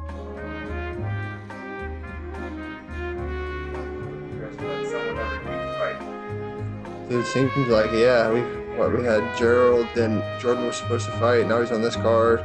We had Anthony and Jackson. What else we had? Bilal. Yeah, literally. Someone Yeah. pretty much every week. Daniel's been gone this is 4 weeks in a row for him. So Really? yeah, leaves Tuesday. Yeah. I see him by the pool. Yep. He's been here 4 weeks. Basically, he's only been home for what, 36, like 12 days out of the month. Not Wow. even. Not even. It's good. All right, we're good. Right Sorry here. for the wait there. We're now joined by UFC middleweight Brandon Allen. Our first question goes to Mike Heck. Mike, you have been unmuted. Brandon, how's it going? Good, man. How you doing? Doing good. You sort of alluded to, you had a little like pre-interview talk with one of the UFC staff members. It's been an interesting several weeks for you, having fights being offered to you, then you weren't able to take them, then you get offered a top 15 guy, and now you get a UFC newcomer. What are these last couple of weeks been like for you, getting the news that Ian was out and now you're facing an undefeated prospect in Kyle Daukaus? I was pretty frustrated at first, just based on the fact that I really wanted that fight with Ian, just personally, and then I wanted that spot more than anything. I wanted that top 15. Still, my goal this year is to crack top 15, but now it's going to have to be later in the year as long as everything goes well. But with all that aside, I've got a new opponent. I know he's going to be hungry. I know he's going to be looking to come show something. But and he probably would. But the downfall is he has to fight me, so it's not going to happen. Is Kyle someone that you've been paying attention to, that's been on your radar? I mean, you guys came up in different parts of the region on different scenes. You got to the UFC obviously before he did, but is Kyle somebody that's been on your radar at all? No, he hasn't been on my radar. I never even heard of the kid until, like, when I was in LFA, I never heard of him, or I would have asked to, figure out a way to fight him. I didn't really hear about him other than that through friends. Like, when I started making friends that were from, like, that area, Philly and New York, or somewhere around those areas, where he's from, making friends with them, seeing people tag them in post and stuff, and seeing him, and when he fought on Contenders, that's when I started seeing him. But no, he was never really on my radar. When it comes to the matchup now, obviously losing the Heinisch fight was big for you because you wanted to be a top 15 guy, but it still puts you in a position where, you're being a company guy, you're fighting the next man up, and you have to go in there and do what you have to do. So do you still feel like this is an opportunity, even though it's not against a top 15 guy, to at least showcase yourself in a way to be memorable and be able to get a Heinisch fight or a top 15 fight after this? Yeah, of course. At the end of the day, it's all about myself. For me, it's being the best I can be, getting better every fight, showing more every fight. That's all it's about. I don't really care who's across from me. I'm going to treat them like the best in the world. I'm going to treat, just for instance, Kyle, I'm going to treat him like he's a champion. I'm going to treat him and act like he's better than what he's even capable of being. I need to overemphasize the fact that he is really good. I have to stay on my P's and Q's. I know when I can change things up a little bit. I know when I can go for it, when I can act up a little bit. But definitely at the beginning, it's definitely P's and Q's, doing what I do and trying to knock his block off. And last thing for me, your team, your coaching staff, been very, very busy over these last couple of months. Bilal Muhammad gets a great win last week over a really tough guy in Lyman Good. How much did that fire you up, seeing Bilal have the performance he had? And not only that, but just seeing how much he continues to evolve as you get ready to fight on Saturday. Yeah, I love that guy. Bilal's a great guy. Great person, great fighter.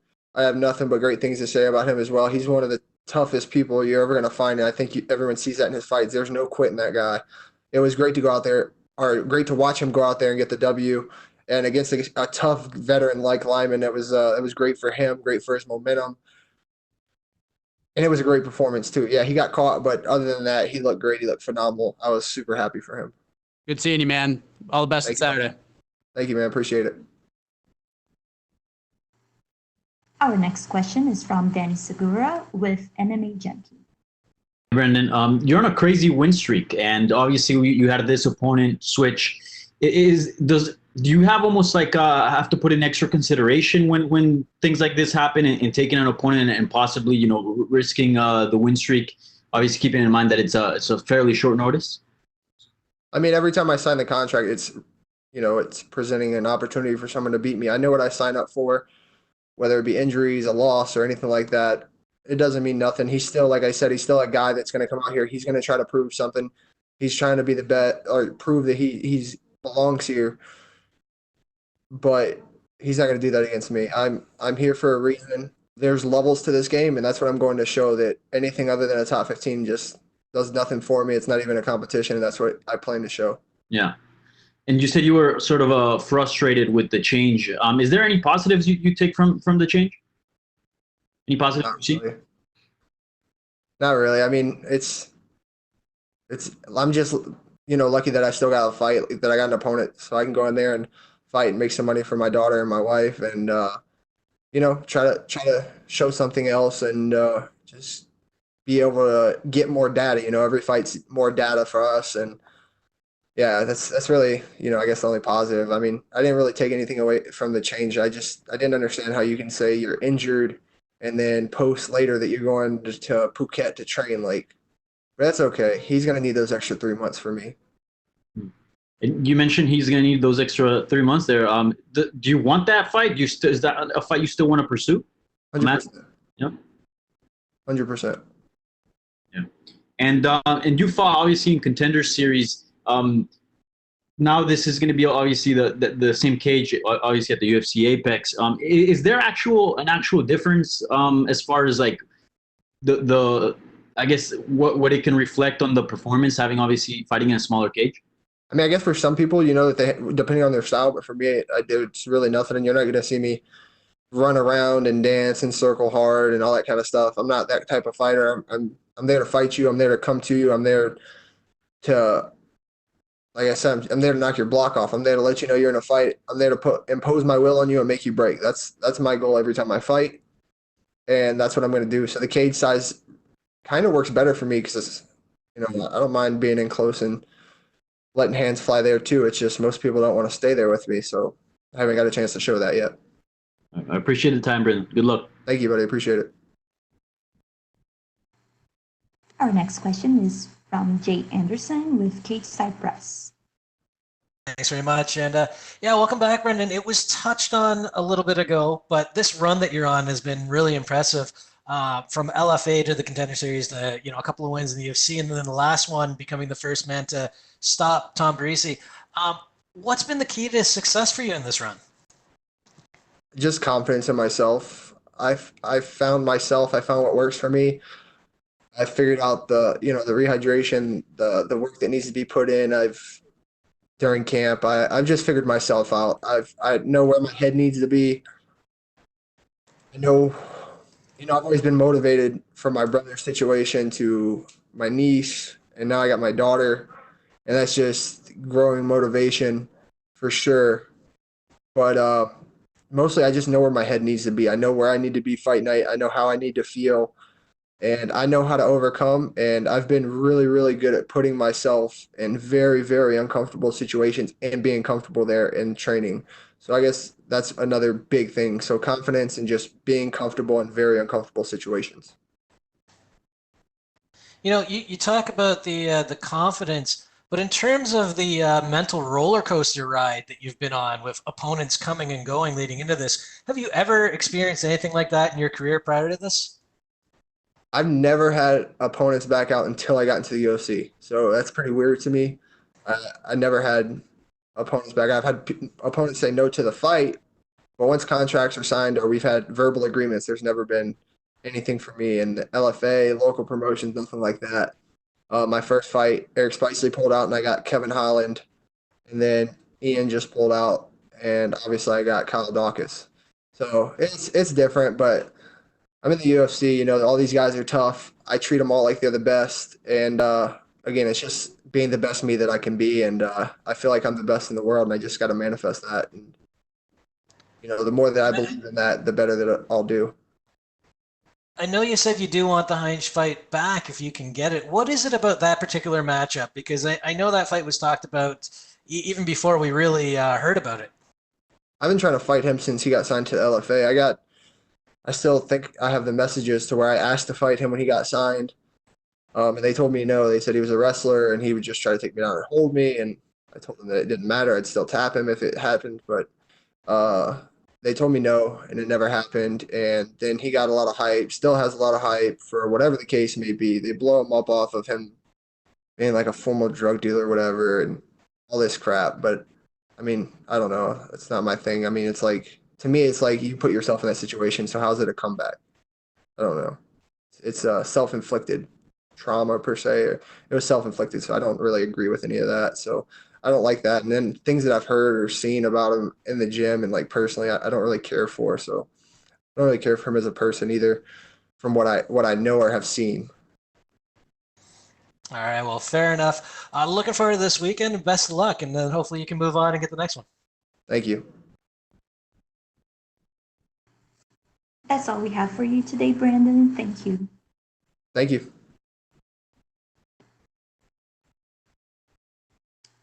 Up next, we will be joined by UFC welterweight Mike Perry. Please use the hand icon if you wish to ask any questions, and don't forget to take down your hand once you're done.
We are now joined by UFC welterweight Mike Perry.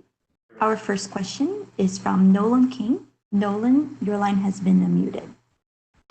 Hey, Mike, appreciate the time today, man. A lot's been made coming into this fight about the fact that this weekend you're not going to have coaches in your corner. You're going to have your girlfriend. And after this, you said that, you know, you're going to go on to kind of form a team around you. And I think this is very interesting.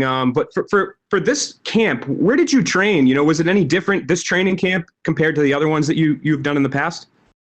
I am going to have a coach in my corner, but that coach happens to be my girlfriend. She'll be coaching. And, you know, I can't say it was much different than any other training camp I've ever had. Got my road work in, got good food in my diet, drank a lot of water, and, you know, punch in the air, you know. So I had some training partners and some bodies to work with that were down to listen and do it my way. And I'm going to go in there on Saturday night and do it my way. And did you train at a particular facility for this fight? I know with the pandemic, some fighters have had to pull out some, you know, weird backyard stuff. So kind of, you know, where were you preparing for this fight? I was in Lubbock, Texas, getting ready for this fight. I did travel to Florida for a little bit. I watched a lot of episodes of Naruto. I watched the whole 3 seasons of the Avatar, the Airbender, and that was good for like mental training. And then I walked around Universal Studios and Islands of Adventure, and we went swimming at Volcano Bay. That was good training. And we ate at lots of restaurants, and we ordered good, healthy food. Lots of big steaks. Nice. That's great. And you seem very mentally relaxed coming into this fight. Is it something about the matchup you like here?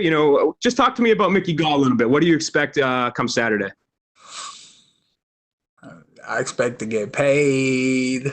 Let's keep it simple, bro. Get paid. It ain't nothing to it but to do it, man. What can I say? I'm sure he's trained hard. Good for you, bud. You'll have a good life. It'll be healthy. Eat another salad. And that's not going to fix your broken jaw that you get this Saturday, though. And he earlier we spoke to Mickey, and he kind of made some comments that he thought you might have regressed a little bit. Do you have any sort of response to that? I don't know what regressed mean. What, he pull back? What that mean? Saying that your skills have gone backwards a little bit, that you've diminished over time a little. Well, if that's he thinks how martial arts works, he must have fell off the bike a couple times. And my last question for you, man, how do you get it done on Saturday? Knockout. I'm going to knock his ass out. I'm going to knock Mickey Gall out. Appreciate the time, Mike. Best of luck. Our next question is from Jay Anderson with Side Press. Hey, thanks very much, and welcome back, Mike. I wanted to ask something. I wanted to ask about something you posted on Twitter earlier this week about your weight cut and having an appetite that you said you'd never normally have. Has this cut been particularly difficult, or is this something you always kind of go through where you got like cravings during the weight cut? No, man, I'm always posting like desserts and burritos and pastas and burgers on my social media during weight cut time. Just because like an hour of diet, like you tell yourself you got to be a lower weight. As soon as you tell yourself that, you just get so hungry. You get this appetite. Like you could gain 30 pounds. And it's not fair because when you don't have to be at a certain weight, you're not hungry. When you do eat, the food's all right. But when you diet and you have, I had sparkling water earlier, and I thought it was just the greatest thing.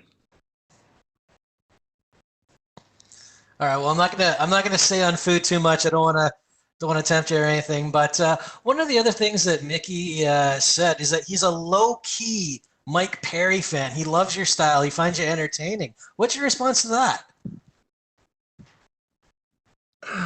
Was all that shit you was talking, boy? Keep that same energy.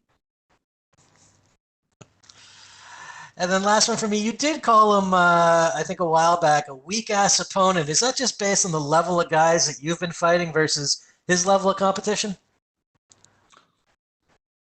No, it's just facts. Saturday night is how I stack up against him. It's how he stacks up against me. It has nothing to do with anybody we've ever fought before on either side. Any man can win when they step in there, but on Saturday night, it's just me versus him. Him versus me. All right. Well, best of luck on Saturday, then.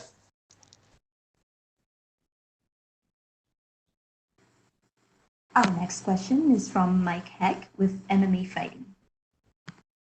Hey, Mike, how's it going? I know you've been critical of fans, you've been critical of media heading into this fight. Are you happy to be here right now talking to us? Hell no.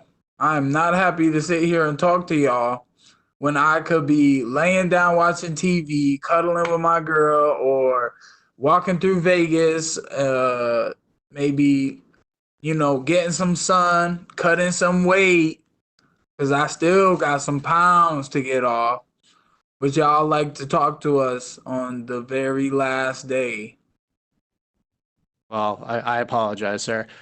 Quick question.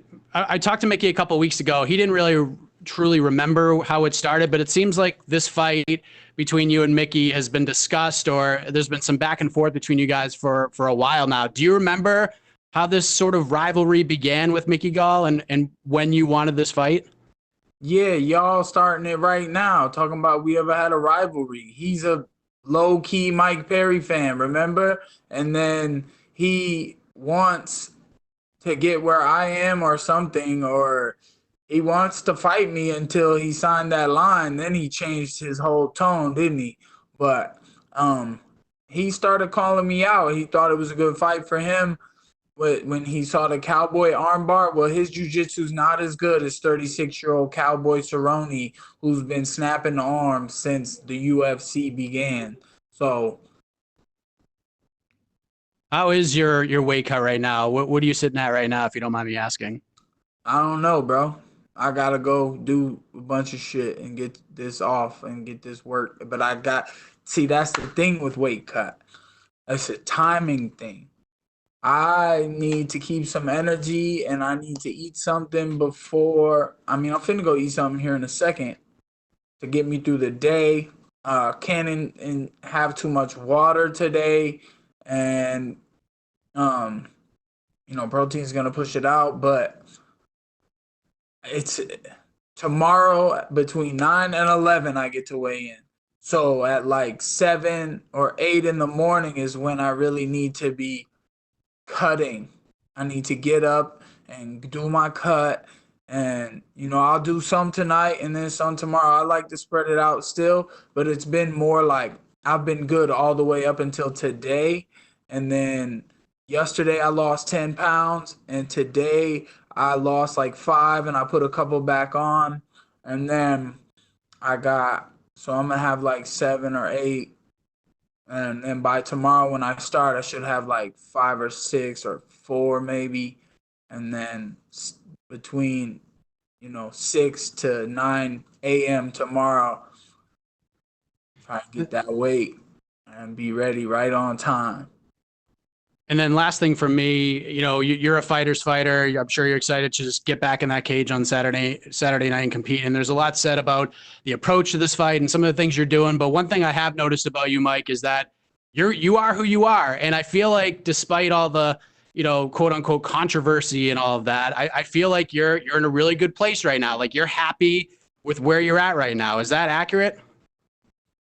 Yeah, I'm happy with telling all you losers to go fuck yourselves. That makes me happy. And I might not necessarily be talking to you. If that offends you, you must be a loser. You must be going to fuck yourself, because if it doesn't pertain to you, then it shouldn't affect you, right? Nah, I feel okay, Mike. Thank you for the time, man. Good luck on Saturday. Next question is from Steven Morocco. Steven, your line has been unmuted. Hey, Mike, I just kind of wanted to expand on something you said earlier. You said this training camp wasn't much different than any other training camp you've participated in the past. I was wondering why that was.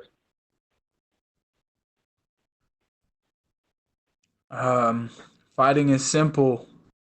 Road work. It's being prepared for whatever at any time. It's clean eating, drinking water, cutting the weight, being in shape, and being mentally fit. Like, how relaxed can you be in a dangerous situation? So, just like any other time. And there's no need to go put myself in these silly situations every day trying to train like I don't already know what I'm supposed to do. I let people drown out what I knew what to do from years ago. When I broke into the UFC and I handled my business, that was all me then. I used to be a coach at a UFC gym, and I was teaching cardio kickboxing classes, and I got in the UFC. And then when I stopped teaching those classes and started just training full time, listening to somebody else, and I stopped listening to myself all the time. So this is what got me here. One of the things that you said that you wanted to do around the time of that submission grappling match is sort of get back into this winning mindset and start to, care to work hard, care about the sport? Do you feel like you've found that place as you're heading into this fight? Is the training with or having the girlfriend corner you, is that part of like not taking things so seriously and just sort of being you? But I am taking it very seriously. I take my life very seriously. This is my life. This is what I do. Why would I want anybody else to get any credit or get that front row seat than the only person that I give a fuck about? Like I don't really get it, bro. It's working out. It's to fight. It's by yourself all the time is what we do. And I got one thing that I fight for. Which is what? Money? No, that's a nice addition. But no, man, I fight to be who I am, because who I am gets me the one thing that I fight for. It's my girl, bro. And how's she taking this? Like being in Las Vegas for fight week, getting ready for this with you. It's your first time, right? First time doing this together as a couple, right? Yeah. She's good, bro. She's chilling like she always is. She's one of a kind, man. So, you can't really there's nothing to see quite yet. I mean, the weight cut is something to see. She's seeing the weight come off of me, and she's gonna see me step on that scale a few pounds lighter by tomorrow, and she's gonna see a difference there too. So as we get closer, I see a little more, sparkle in her eyes, and like I'm doing something impressive, and that just gives me more fire. And on Saturday, I'm gonna fight for her in front of her and not let nobody take nothing from me. And it's gonna be a great show, bro. What can I say? Have you given her any advice on how to corner you best? Sit there and enjoy the show. So she's not going to give you any like fighting advice? She's just going to sit there? If it gets to the second round, no. Life is fighting advice. We fighting out here every day with this COVID shit and trying to deal with who's rich and who's poor and who's black and who's white. We just keep fighting. Well, I done all the scientific, all the, explanations written down on paper, all this shit about how you should be, how fighting, what this person think you should do in a fight. No, I think I'm the one with the experience, and I know how it should go. I just want to feel good. She's just going to be there to make me feel good, make me look good. And if it even goes to the second round, it's because I want her to have time to talk to me in the corner. I want her to give me a kiss and tell me to go get him. Thank you, Mike. Appreciate it. Our last question is from Augusto Herman Gay from Somos MMA. Hi, Mike. How are you? Good. I just have one question for you. Mickey Gall just told us that he loves the smaller cage. What do you think about it?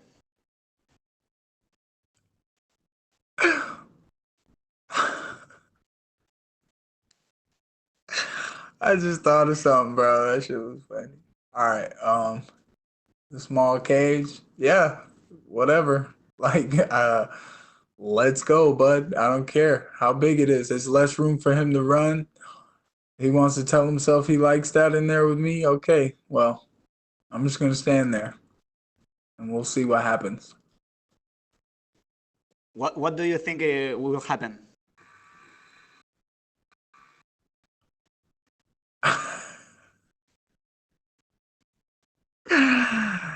He gonna try to throw something and I'm gonna pop his ass, and then he gonna try to grab something and I'm gonna pop his ass again, and then he gonna fall down and I'm gonna pop his ass one more time, and the ref gonna be pulling me off of him. I ain't even gonna let the ref pull me off. I'm gonna stay there and try to pop him a couple more. Okay, Mike, thank you very much and good luck on Saturday. Thanks. That's all we have for you today, Mike. Thank you. Oh man. You remember the guy who told Floyd, he was like, "You catching a rabbit, you the champion." And Floyd was like, "I don't know what you was saying, bro, but I know you said I'm the champion." I like that. I like that shit, bro.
Up next, we'll be joined by number 3 ranked UFC lightweight Dustin Poirier. Please use the hand icon if you wish to ask any questions, and don't forget to take down your hand once you're done.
We are now joined by UFC welterweight Mike Perry.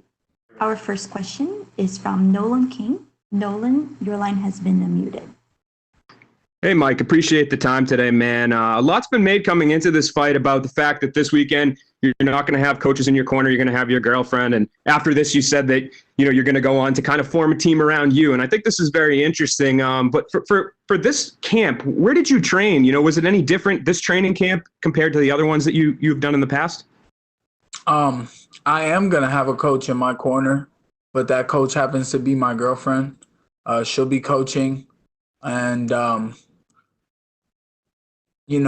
I can't say it was much different than any other training camp I've ever had. Got my road work in, got good food in my diet, drank a lot of water, and, punch in the air, So I had some training partners and some bodies to work with that were down to listen and do it my way. And I'm going to go in there on Saturday night and do it my way. And did you train at a particular facility for this fight? I know with the pandemic, some fighters have had to pull out some, weird backyard stuff. So kind of, where were you preparing for this fight?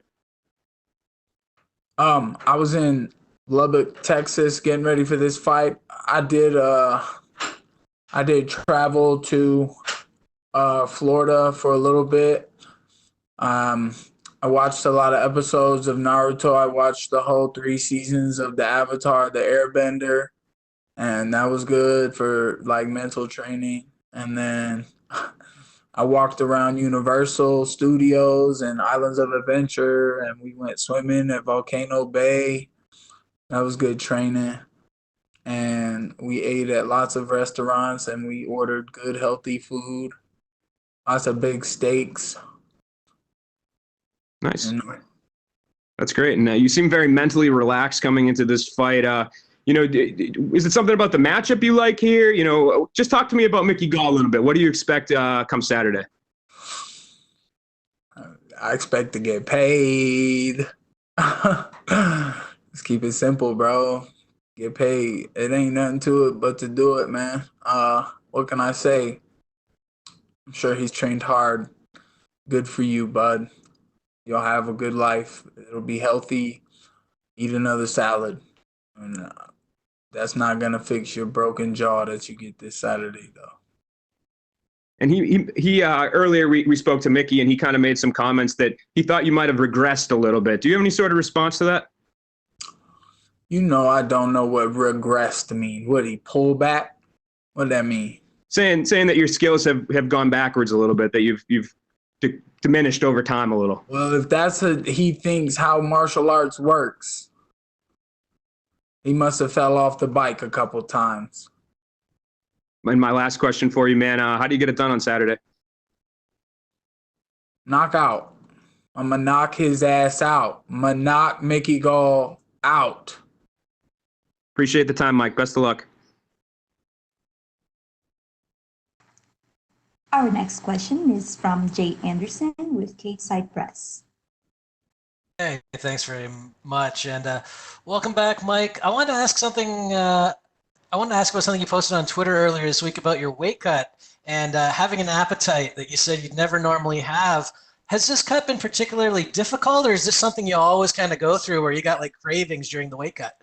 No, man, I'm always posting desserts and burritos and pastas and burgers on my social media during weight cut time. Just because an hour of diet, you tell yourself you got to be a lower weight.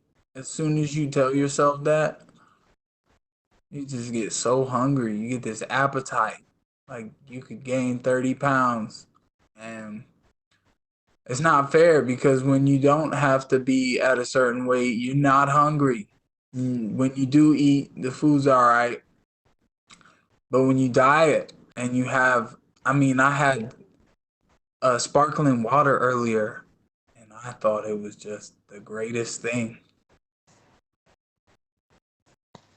All right. Well, I'm not gonna stay on food too much. I don't want to tempt you or anything. But one of the other things that Mickey said is that he's a low-key Mike Perry fan. He loves your style. He finds you entertaining. What's your response to that?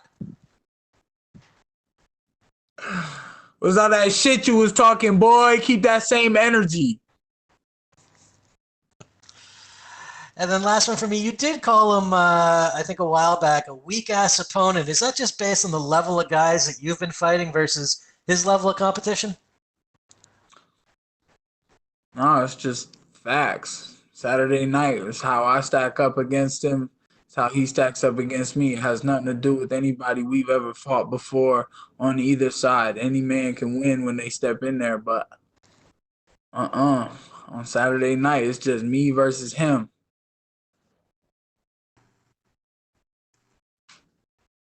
We are now joined by the number 3 ranked UFC lightweight, Dustin Poirier. Dustin, thanks for joining us. Thanks for having me. Our first question is from Jay Anderson with Cateside Press. Hey, thanks very much. I just wanted to get you to talk a little about this matchup. When you hear how excited the fans are for this particular pairing, I mean, is that a little bit more extra motivation for yourself? Yeah, those are the kind of fights that I want to be part of. I want to be involved in fights that fans are excited about and on their feet cheering as the fights go on.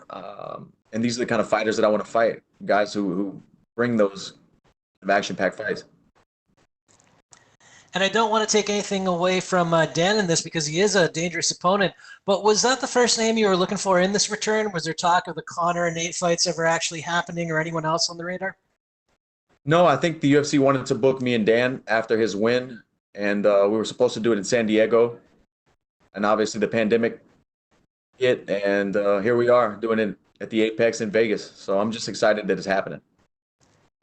He's certainly a tough fighter, and he won a lot of fans all the way back to the Barboza fight, and he hasn't lost since. In your estimation, what makes Dan Hooker so dangerous as an opponent? You know, he's a very rangy, long, and patient fighter. And that's what makes him dangerous. Fair enough. And last one for me.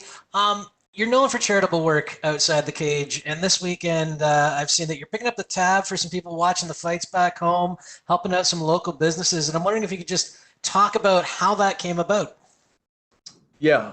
We were thinking about putting something together this last minute. We didn't have a whole lot of time to prep with the foundation and meet with the board of the foundation and get things moving. But we had some other stuff after this fight. You know, I'm going to auction off my fight kit, and the money we make from it's going to go to this cause with the local business in Lafayette. But also we're putting together a back to school drive and a Unity 5K. And we have a bunch of other stuff in the pipeline. But for this particular fight night, from 5 to close at a local restaurant, locally owned restaurant, we're going to be picking up the tab for everybody's food there, and you know, just to give back to the local business and give back to the people of Lafayette, Louisiana. Let them have a free meal. Let them come together and you know, talk over something common, talk over fighting a fighter from that area. It's just good to bring people together and to boost the business. Well, congratulations. It's a great idea, very commendable, and I wish you all the best this weekend. I appreciate it. Thanks, man. Our next question is from Jillian with Independent Media. Jillian, your line has been unmuted. Dustin, how are you, brother? Yeah. My colleague just asked basically the questions I wanted before this, but I just wanted to know from you also, Dan is obviously the up-and-coming, chasing that title now also. Do you feel there's a pressure on yourself to get past this one and get back in the title contention, or do you just feel, like you said before, this is also an exciting matchup for yourself personally? I just need to perform and win. You know, winning solves everything in this sport. I need to get in there and get my hand raised, and then we'll reassess the situation of the lightweight division and where everything's at and what could possibly be next. But right now, I'm just focused on performing on Saturday night.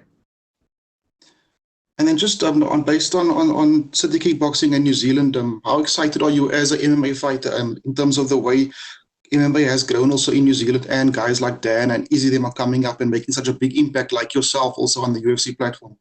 It's great. It's great to see the sport grow. It's great to see the sport evolve. And they do have a very solid team there at City Kickboxing, 2 world champions, contenders. So they're doing the right stuff, you know. They seems like they got the right coaches and a nice facility. Thank you so much for your time, Dustin. God bless. Thank you.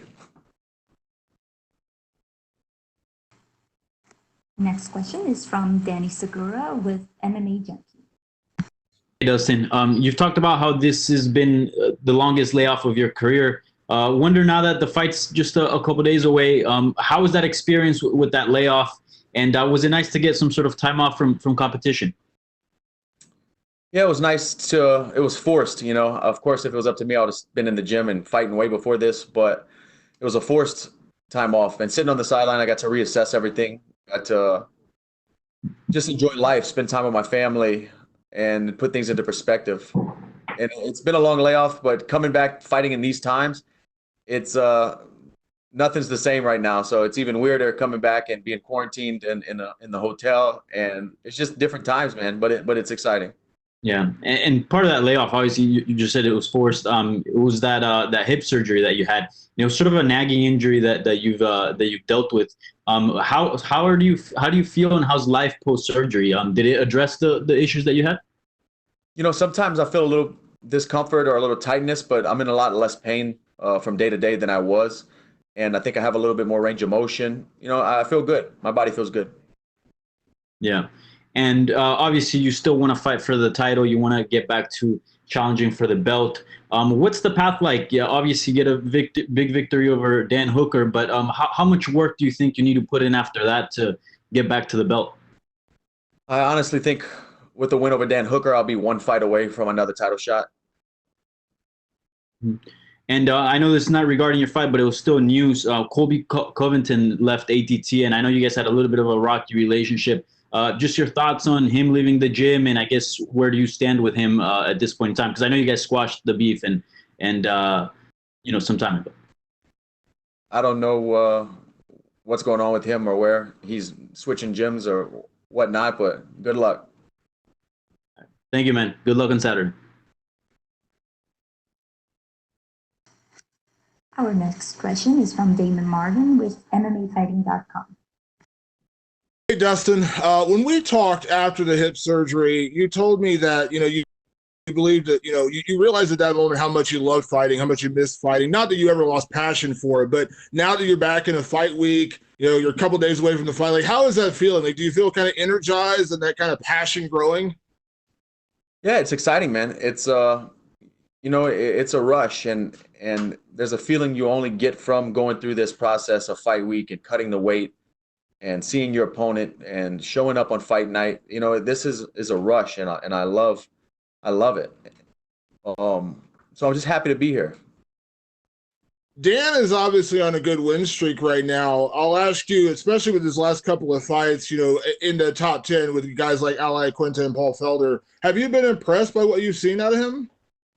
Yeah, he's putting together some good performances. You know, he's beating some tough, gritty guys.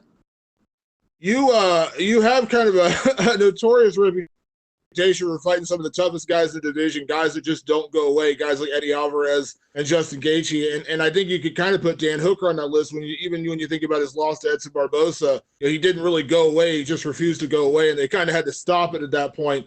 What is it about you and the tough guys? Like, do you enjoy those kind of gritty matchups where you have to, you know, chances are you're probably gonna have to go deep into the fourth or fifth round to put a guy like this away? Yeah, you know, that's just part of fighting. That's what I expect when I sign the contract. When I get into the octagon and stand across from that man, I expect adversity to present itself, and it does. And I just know I can suffer and push through more than most of these guys. And I believe in my technique. And you know, that's fighting. It's not. I don't try to line myself up with these kind of crazy matchups and stuff. That's just fighting. Teddy Atlas said that a fight isn't a fight until there's something to overcome. So, you know, I've definitely been in some fights. And speaking of Justin Gaethje, you know, obviously there was never bad blood between you two or anything. It was just a great fight. But I'm sure you saw, you know, when Dan said that, you know, he believes he can knock you out, and Justin put on Twitter and said this dude's getting murked, and he's kind of backed you up going into this fight. What do you have to say about a guy like Justin, who's an opponent, you know, a guy I'm sure he would love to get a rematch with you to avenge a loss? But he has so much respect for you and so much admiration that, you know, he's kind of, you know, he's talked a lot about you, you know, coming into this fight. Yeah, cool. That's cool to see, you know, but he probably just has confidence in my abilities because of my performance against him. You know, he obviously believes in himself a lot, and he's a great fighter, and, you know, I outfought him. So looking at it that way, I can see why he's rooting for me. And last question, going to the title fight with Khabib and Justin, kind of a two-part question. Like, in your opinion, like, do you give Justin a good chance to beat Khabib? And in a way, do you root for Justin? Because obviously that's an easy path back to the title for you, because if you beat Dan and he wins, I mean, obviously you have a win over Justin. Hey, man, let the best fighter win. Whoever performs the best that night, whoever prepared the best that night, get their hand raised, whoever it is, you know, it's let the better fighter win. That's all I got to say. I'm not really rooting for anybody in that fight, but I do think that if Gaethje can keep the fight in the middle of the octagon, that he can give Khabib some trouble, man. I think it's going to be hard to get him down in the open space. Definitely hard to hold him in the open space. But will Justin be able to keep his back off the fence and land those shots and make Khabib work for takedowns in the open? That's the big question. Thank you, Dustin. Thanks, man. Our next question is from Stephen Morocco. Stephen, your line has been unmuted. I apologize. I did not put my hand down again. Sorry. No worries. We'll jump to Alistair Bishop. Alistair, your line has been unmuted. Dustin, how are you, sir? Good. How you doing?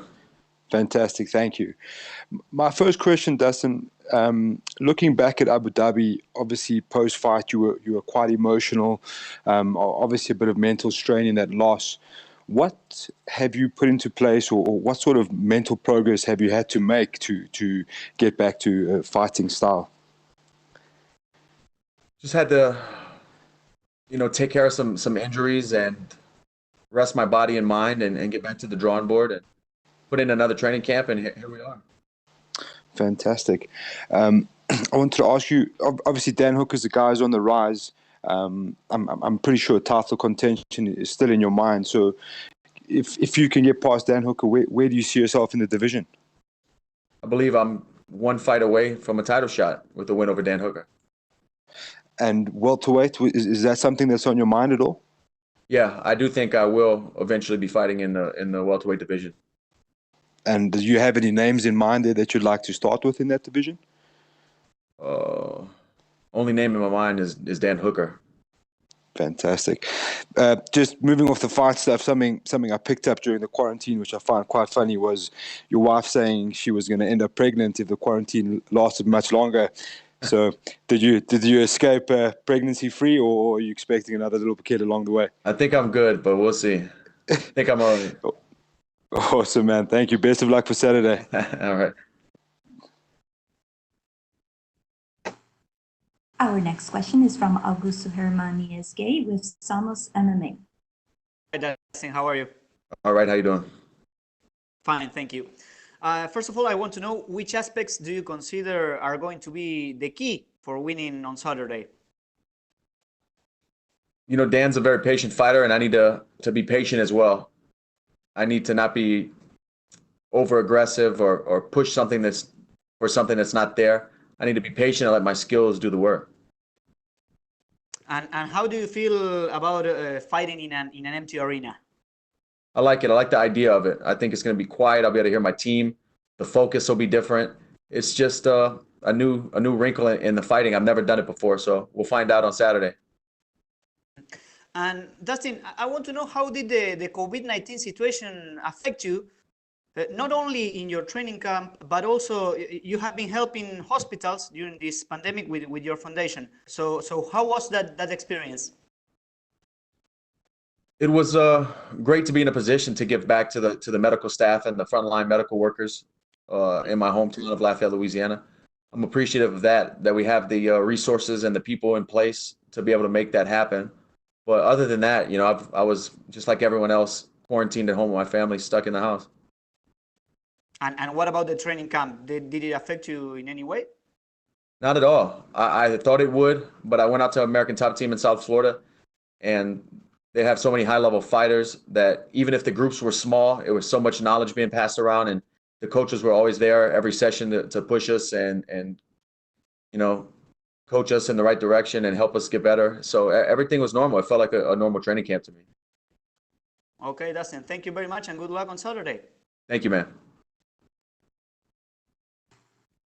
Our next question is from Christopher Reeve with New Zealand Herald.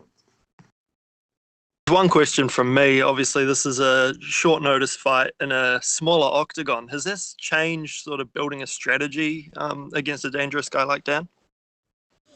No, it hasn't, and it honestly wasn't really that short notice. I had almost a full training camp. Sweet, thanks, man. Yep. That's all we have for you today, Dustin. Thank you. Very nice.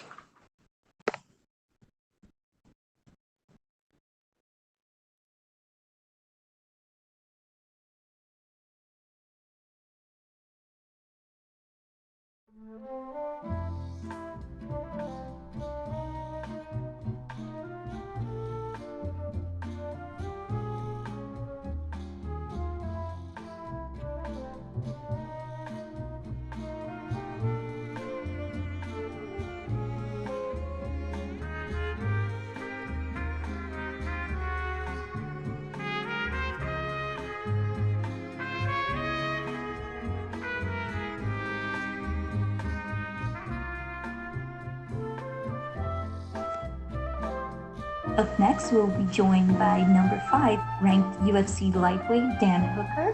Please use the hand icon if you wish to ask any questions, and don't forget to take down your hand once you're done.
How is your weight cut right now? What are you sitting at right now, if you don't mind me asking?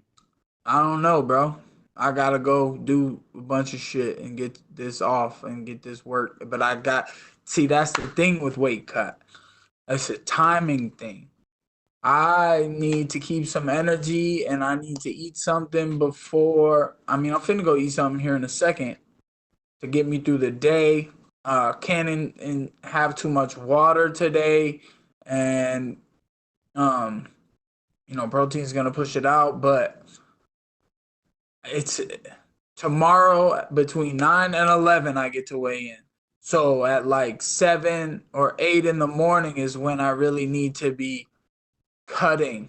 I need to get up and do my cut, and I'll do some tonight and then some tomorrow. I like to spread it out still, but it's been more like I've been good all the way up until today, and then yesterday I lost 10 pounds, and today I lost like 5 and I put a couple back on, and then I'm gonna have like 7 or 8.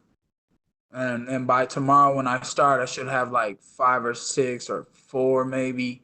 And then between, 6 to 9 a.m. tomorrow, try to get that weight and be ready right on time.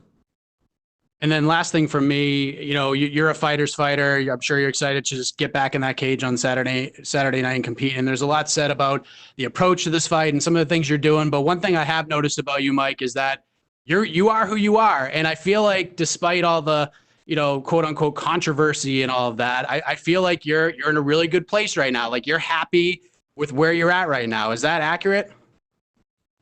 Yeah, I'm happy with telling all you losers to go fuck yourselves. That makes me happy. And I might not necessarily be talking to you, If that offends you, you must be a loser. You must be going to fuck yourself, because if it doesn't pertain to you, then it shouldn't affect you, right? Nah, I feel okay, Mike. Thank you for the time, man. Good luck on Saturday. How is your weight cut right now? What are you sitting at right now, if you don't mind me asking? I don't know, bro. I gotta go do a bunch of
Microphone? You have to grab it. We are now joined by UFC lightweight Dan Hooker. Thank you for joining us today, Dan. Our first question is from Jay Anderson with Side Press. Thanks very much, and welcome back, Dan. Big main event coming up, big opponent. I wanted to start with something I asked Dustin as well. I mean, this is a fight that's been called very fan-friendly. Do you get a little more excited for a matchup like this? Yeah, it's very easy to get excited when you're facing an opponent like Dustin Poirier. I know he's going to come to fight, and he's going to bring the exact same thing that I'm going to bring. We both look to finish and both look to put on a show. So I as well as the fans, know why this is going to be a good one, because we've never been in a boring fight in our lives. So I'm not expecting that to change come Saturday. And I mean, pandemic aside, does it seem like all of a sudden lightweight has a big opening? Tony Ferguson loses, Conor supposedly retired. This almost feels like if you get a win here, you could be slipping into that #1 contender spot. Yeah, well, this is combat sports. The game can change so quickly, and I feel like the winner of this fight cements himself as the next guy. The guy that's going to step in. You know, should Khabib or Tony get injured, the guy that wins this fight is the guy that lines himself to step in for the title shot. And then something kind of hit me, and it is that, you know, this is such a big, important fight for your career, obviously, and it's happening not in the best circumstances with the pandemic going on. So how did that impact you coming into this in terms of your training, and did you get the camp that you really wanted? Well, you can look at other fighters capitalizing on this opportunity. You can look at Gilbert Burns. The guys that stay ready, the guys that stay committed, and the guys that want to fight are the ones that are getting fights and the ones that are progressing their career. So I feel like I'm in exactly the same position. I'm here. I'm going to set myself up with a title shot because I can capitalize on the opportunity, because I stayed motivated when, you know, all through this pandemic, all through lockdown, through borders getting shut. I stayed training, I stayed hungry, I stayed fit, and I stayed ready so that I could make the most of this opportunity. You know, I can live with the UFC telling me that they can't get me. I can live with them saying the fight's off because you can't get a visa. I can't live with them coming to me with a fight, them coming to me saying, do you want to fight Dustin Poirier? And I can't accept it because I took my foot off the gas because of some kind of lockdown or quarantine. So I'm coming into this fight I'm motivated and ready. And I was going to ask you about Gilbert Burns because you actually have a win over him. So what are your thoughts on that matchup and him fighting for the welterweight title? Yeah, he was an incredible fighter. He had an incredible skill set when we fought. It's just the nature of the game. Anything can happen inside of that octagon. So I'm happy for him. You know, his success he's found in his career, his success at welterweight, and him challenging for the title. I wish him nothing but success. And last one for me, obviously, with Justin getting past Tony and getting that huge win there, he's got the date with Khabib. Who do you see coming out on top in that fight? How do you see it going? I see that as a challenging fight for Khabib. Honestly, it's a 50-50 in my opinion. If you're gonna design a fighter to give Khabib trouble, it's gonna be a strong defensive wrestler with great cardio and heavy hands, and that is Justin Gaethje's skill set. So that's a 50-50 matchup, and I guess it'll be the toughest test of Khabib's career. And obviously, you'll be happy to fight either one after that. Yeah, definitely happy. I feel like stylistically, me and Gaethje match up well. Two strikers, someone that's going to stand in and trade with me. That's exciting, but it's also exciting to be the one that takes the O of Khabib. That'll be a huge feather in your cap for your career and kind of cements you as one of the best in the world. Well, obviously, a big fight this weekend. First, best of luck come Saturday. Thank you very much. Our next question is from Julian with Independent Media. Kia ora, Dan. How are you, sir? Yeah, kia ora. How you going? Good, thank you.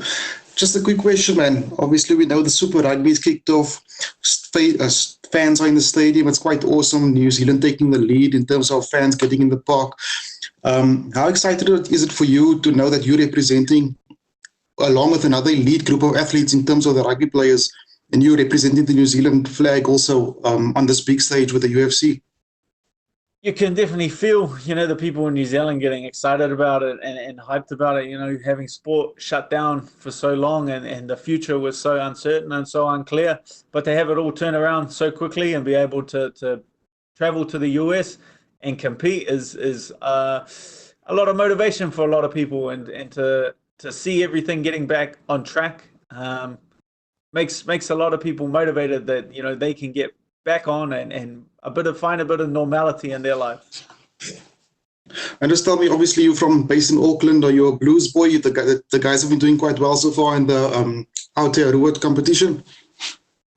Yeah. No, I'm Auckland born and bred, so I'm blues by default, huh? God bless, man. Thank you so much for your time, eh? Thank you. Our next question is from Carlos Contreras with Millennium. Hey Dan, can you hear me there? Yeah, mate. I wanted to ask you, what would you attribute your success in lightweight, since it's one of the hardest divisions to climb up to? You had a lot of really tough opponents this weight that you're now the closer to the title fight. So what would you attribute your success in this division, and how would you remember your time in the 145 division? Yeah, featherweight was like my apprenticeship. I view it as my apprenticeship in the UFC. I feel like I got in the UFC a little early, and I knew that when I did sign the contract first a little early, but I was able to learn and develop on the job. And I feel like I finished my apprenticeship up at featherweight, and then when I moved up to lightweight, I made the move back to New Zealand, committed myself full time to City Kickboxing and the coaches there, and that's the only reason why I'm here, and that's the reason why I've found success is my commitment to City Kickboxing and my team in New Zealand. And obviously, when we see you fighting, even if it was in 145 or 155, you cannot help but think that you are a guy that can have the reach for even fighting in welterweight. Has ever come to your mind to ever fighting in welterweight, since you were speaking about that you fought recently with Gilbert Burns? Yeah, I've fought at all kinds of weight classes throughout my career. Fought some big guys, fought down at 45. So weight classes don't mean too much to me. I'm happy to jump and switch between. I guess as I'm here for a long time. You can guarantee that. So I feel like as I get a little bit older, it gets a little bit harder to take that weight off. I'd be happy to move up to welterweight. And just finally for me, how hard was to make the flight to the States? How many days you had to wait? You had any trouble with your I don't know, making it to the border, or how hard was for you to make it to the States? Well, about a week ago, the ambassador to the US, Scott Smith, gave me a call. He gave me a phone call and he asked me what I needed from him. I needed a visa to get into the US. They weren't granting visas at the moment, so I got the visa done. He got it to me the very next day. So thank you, Scott Smith, the US ambassador for New Zealand. All right. Thank you, then. Our next question is from Zion Dale with TVNZ. Kia ora, bro. How are you? Yeah, good, brother. I guess we caught up with you before you left, but how's it been to finally be there, and how was the travel, and how are you feeling, basically? Oh, man, to be honest, it was pretty weird coming through the airport, having the gate shut when we arrived. There was only like 2 flights leaving. And once they opened the gate, we walked right through security because there was not a lot of people. So it was the fastest I've ever gone through security. And then it was pretty crazy when we were landing down in LA.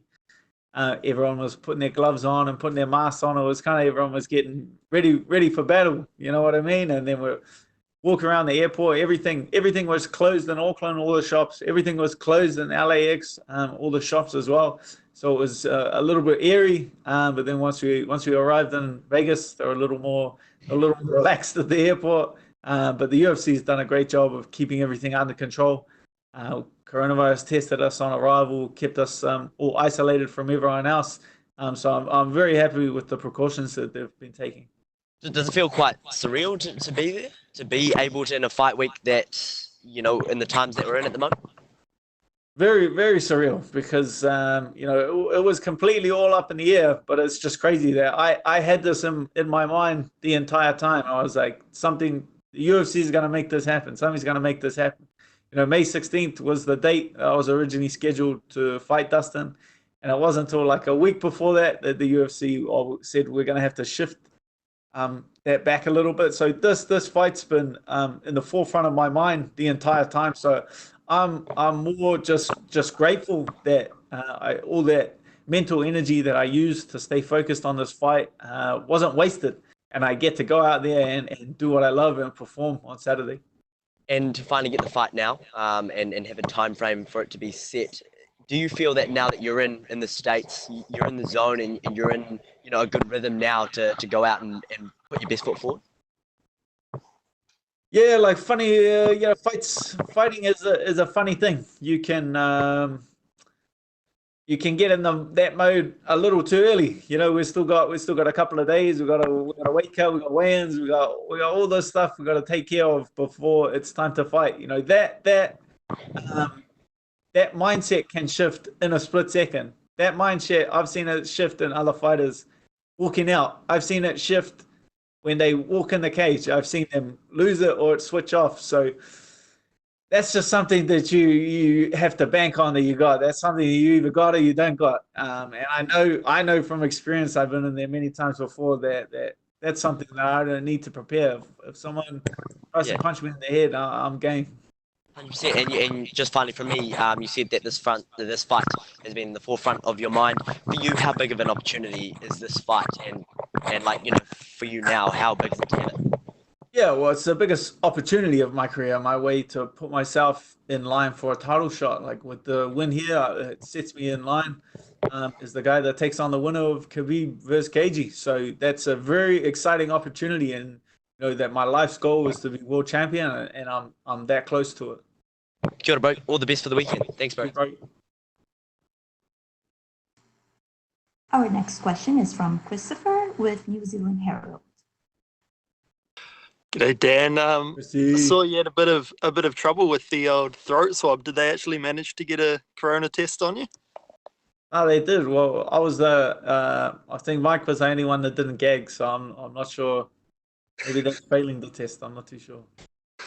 Oh, good man. And there's been so much talk about this fight being, I guess, the number one contenders fight in a sense. Does the loser just become a gatekeeper, or how do you see that? Nah, people get to people put too much stock. Like, this is fighting; anything can happen. I don't think it's that big of a setback. Like, that's why for me, this fight especially is a win-win situation. Dustin's the one in the hard spot. He's in the win-lose situation. Like, with a win, he doesn't gain that much from it, and with a loss, he slides outside. He slides down the rankings. With me, I put myself in a great opportunity with a win, but with a loss, I don't think I moved that far down. I go back, I beat up Charles Oliveira or someone like that, and then I make my way back into the top 5. So win-win opportunity from where I'm sitting. Sweet, man. And the flight over, were there many people on the plane? And how was not just yourself, but the City Kickboxing boys settled in now that you're over there? Yeah, that's the funny thing. The plane was actually packed coming over. There was like not a spare seat left on the plane. It was going through LA and heading to Europe. So I guess there's just a lot of people, a lot of European people that were stuck in New Zealand, a lot of travelers that have been waiting for the opportunity to make their way back home. So that was this being one of the first flights out of the country. I think it was packed to the rafters. Sweet, bro. Good skill for the weekend, eh? Thank you. Our next question is from Danny Segura with MMA Junkie. Hey Dan, just a couple of questions. Obviously you've been on people's radars for quite some time, but it feels like you turned a corner really after your Edson Barboza fight. I wonder if you agree, and also any takeaways from that defeat, and what kind of, do you think that defeat sparked something in you that allowed you to sort of turn that corner? Yes and no. Like, yes and no. It's just the nature of the sport. I was clipped early in that round, and it was kind of just all downhill from there. People read a lot into that fight, but it's just he caught me off a good shot, and if you've ever been caught off a good shot before, you get a flash of white, your ears ring like crazy, and you're set on autopilot for a while. I was standing there on autopilot, took my legs out from under me. I go back to my corner.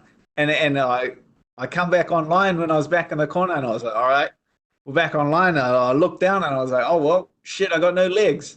Guess we're going to have to change things up a bit. So, it was just a bit of change of tact. But it was, so to me, it wasn't that big of a deal. But to everyone else, like, they made a big deal, like saying that you're going to quit? Are you going to be done? Like, that's one ass whooping. I had many ass whoopings in my life, inside and outside of the cage. Like, you realize once you had a couple ass whoopings, you realize that you're not made of glass, and you don't get smashed into a million pieces, and it's not that big of a deal, and you can get back on track. And so, but it also did motivate me because I had a bit of a chip on my shoulder and a bit of something to prove after that, because so many people were doubting me. Mm-hmm. And obviously, you just mentioned how like you're no stranger to wars and getting into these crazy fights. And recently, we've seen a lot of sort of criticism surrounding, perhaps in MMA we should see the towel get thrown in there more often, and maybe referees or cornermen stepping in and stopping fights. As a young guy, like, how would you see that? And I guess, what are your thoughts on sort of this trend? Do you think MMA maybe does have a little bit of an issue and should maybe be a little bit more like boxing and throwing the towel a little bit more often? Well, boxing's like an entirely different situation. Boxing, there's nowhere to go. There's nowhere to change. Like, MMA is really not that difficult to quit. Like, there is guys like me can see it from a mile away. Like, a guy starts getting beat up, he shoots for a takedown and like gives up his neck and gives up a guillotine. Like, that's not that hard, and he can finish. He leaves out of there with his pride, and he can say, "Oh man, I got caught in a submission."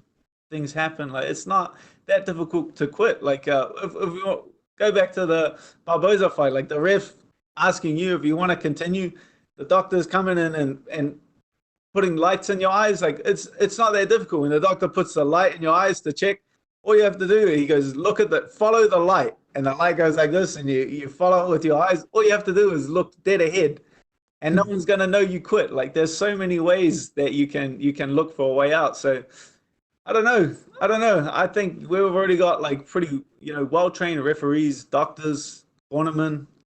There are many different ways that a fight can be stopped.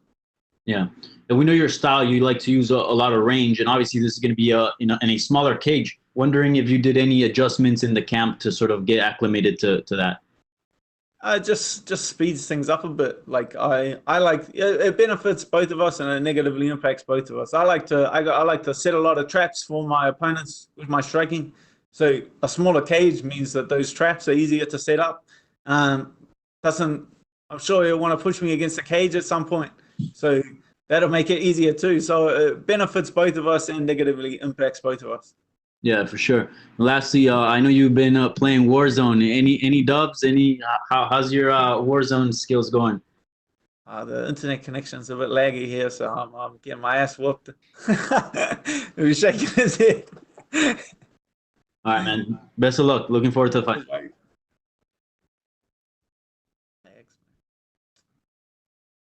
Our next question is from Clay Wilson.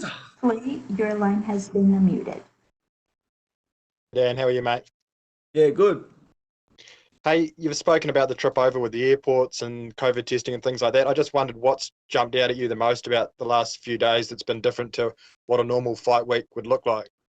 Oh, I'd say the biggest thing would be the fans. Like I obviously like the fans and having them there, but I didn't realize I'd miss them this much. Like you gain a lot of energy from the fans and even the media. Like when I go and do media and I get to interact with everyone face to face, you can gain a lot of energy. Open workouts, having the fans there cheering you on, supporting, it's something to look forward to, and you look forward to having them all cheering at weigh-ins, having them all cheering at the fight. So that'll be the biggest thing. Just the interaction with the people. In that same vein, I assume you've been to the Apex before. Have you been before? No, I've been in Vegas since it's been built, but I actually haven't been. I haven't been to the Apex myself yet, so I'm going. I'm going this afternoon for the production interview, so I'm looking forward to checking it out. Yeah, so you're going to get a chance to familiarize yourself with the cage and the surroundings and that sort of thing. Yeah, I'll have a look around. I don't put too much into that. Planning it out. I've had my ass whooped in my own gym before, and that's I train in there every day, so it doesn't really matter too much where I fight. It'll just come down to the day. I know you guys at CKB like to adopt sort of mentalities for different fights, and your last fight here in Auckland was a sort of defend the land type mentality. Do you have a specific one for this fight? Have some fun, relax, go out there and perform. That was a lot of pressure. That was a high pressure situation. 10,000 people of your countrymen, sold out arena, they're chanting your name like that. That was a shit ton of pressure. And then after that fight, I was like, I can't wait to go to someone else's hometown and, that pressure be lifted. And so this is kind of like that. This is going out there and there being no crowd at all. Just a handful of UFC staff there watching. So I feel like I'm going polar opposites from, the most high pressure situation you could go to all of that pressure being lifted, so I can really just go out there and showcase my skill to the best of my ability. And just finally, I just wondered whether your sort of limited preparation or slightly different preparation, whether yourself working with Eugene and your other coaches, whether you'd switched up your preparation fight week wise. I know you're not doing a lot, but have you switched up anything that you would normally do in terms of your actual prep for the fight? No, not much has changed this week. We come in a little later. Usually I get in Sunday, but I came in Tuesday this time. But I've got used to it already. I've already acclimated. I feel great today. I'm looking forward to going and having my last workout with Eugene this afternoon. So no, I don't think it's changed too much, and I feel just as prepared as I usually would. Cool, mate. All the best for the fight. Thank you. Our next question is from Stephen Morocco. Stephen, your line has been unmuted.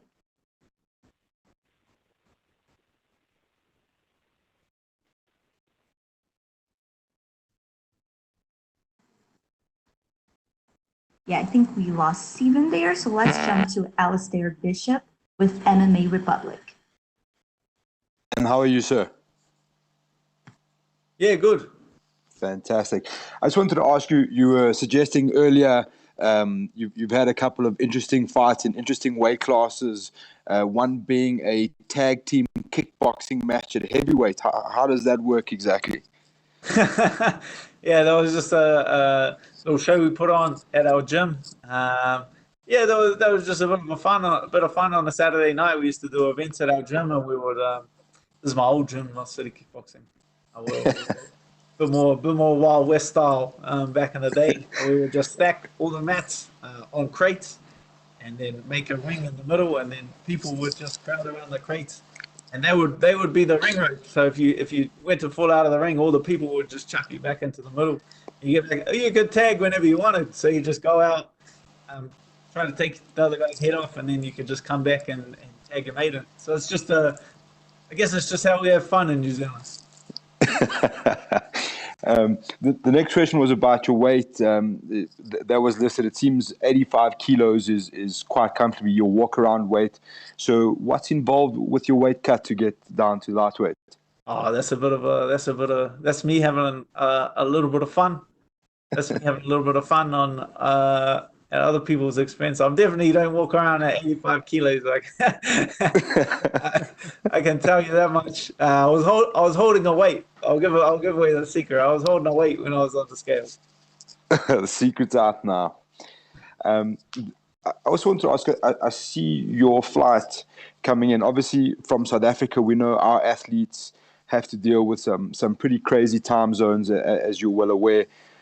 What is your theory? I know a lot of fighters have different theories as opposed to either arrive really early or arrive really close to fight night. So was there a theory in this one to get in as late as possible, or was it just kind of with the corona stuff, you just had to go when you could?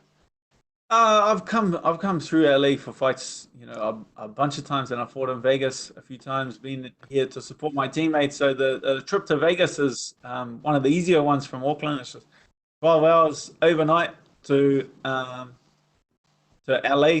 I sleep like crazy on the plane. I think I slept 10 of the 12 hours. Then I get up, I get on another plane, another hour to Vegas. So for me, I don't really skip a beat. So anything on the West Coast is pretty easy to deal with. Okay, awesome. And just in terms of New Zealand, South Africa, for example, is still quite hardly hit with the COVID, and the professional fighters are struggling to train. What was the vibe like in the pro gyms during the COVID? Obviously, we know New Zealand was very proactive and seemed to deal with the virus quite concisely. So what was the vibe like in the gyms when you could train? Oh, it was incredible. Like we went into full lockdown, so our gyms were closed.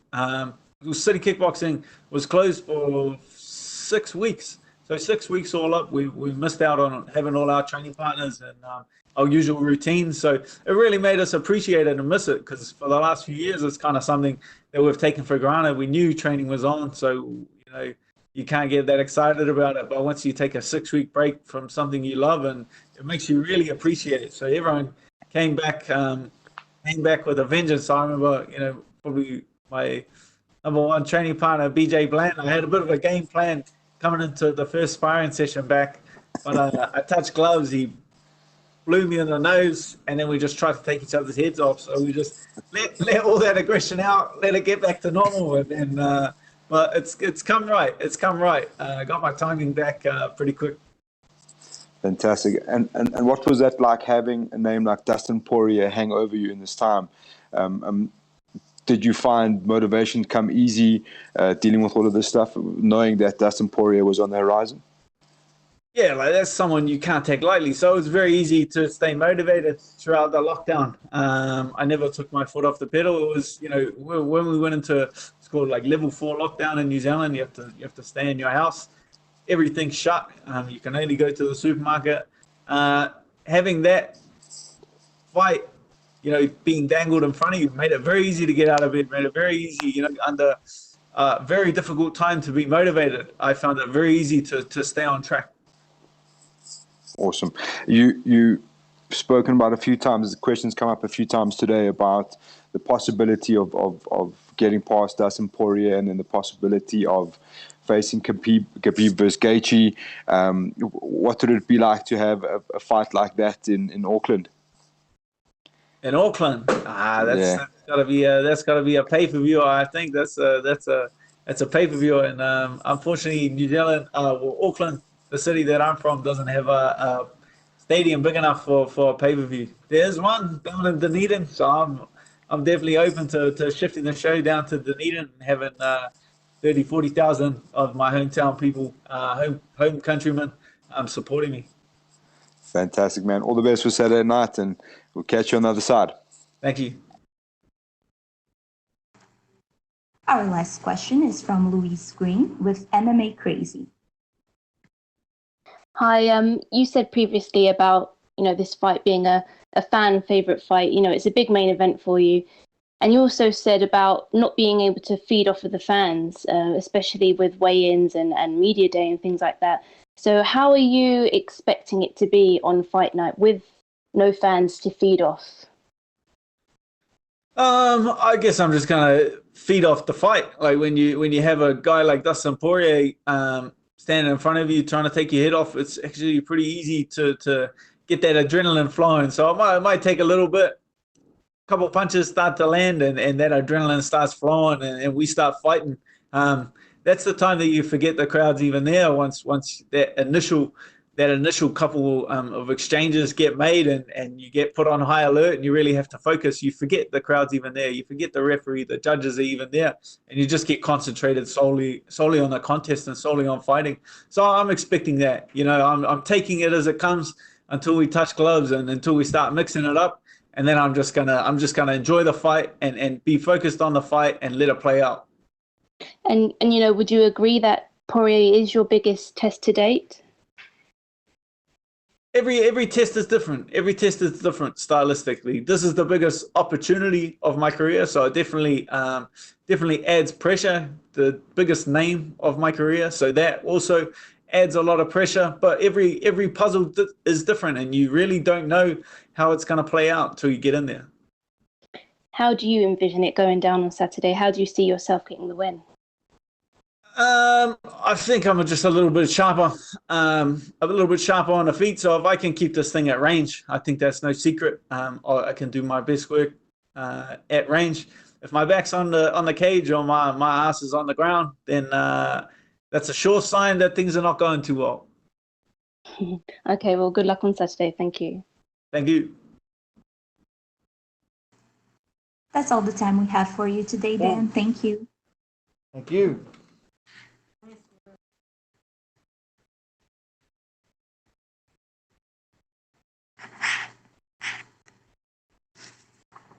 This concludes the UFC Fight Night on ESPN Poirier vs. Hooker Virtual Media Day. We would like to thank everyone for joining today's event. UFC Fight Night on ESPN Poirier vs. Hooker main card begins at 5 p.m. local time on ESPN, ESPN Deportes, and ESPN Plus. The preliminary card will kick off at 2 p.m. local time. Recordings of today's interviews will be made available to media through email soon. Thank you, and you may disconnect.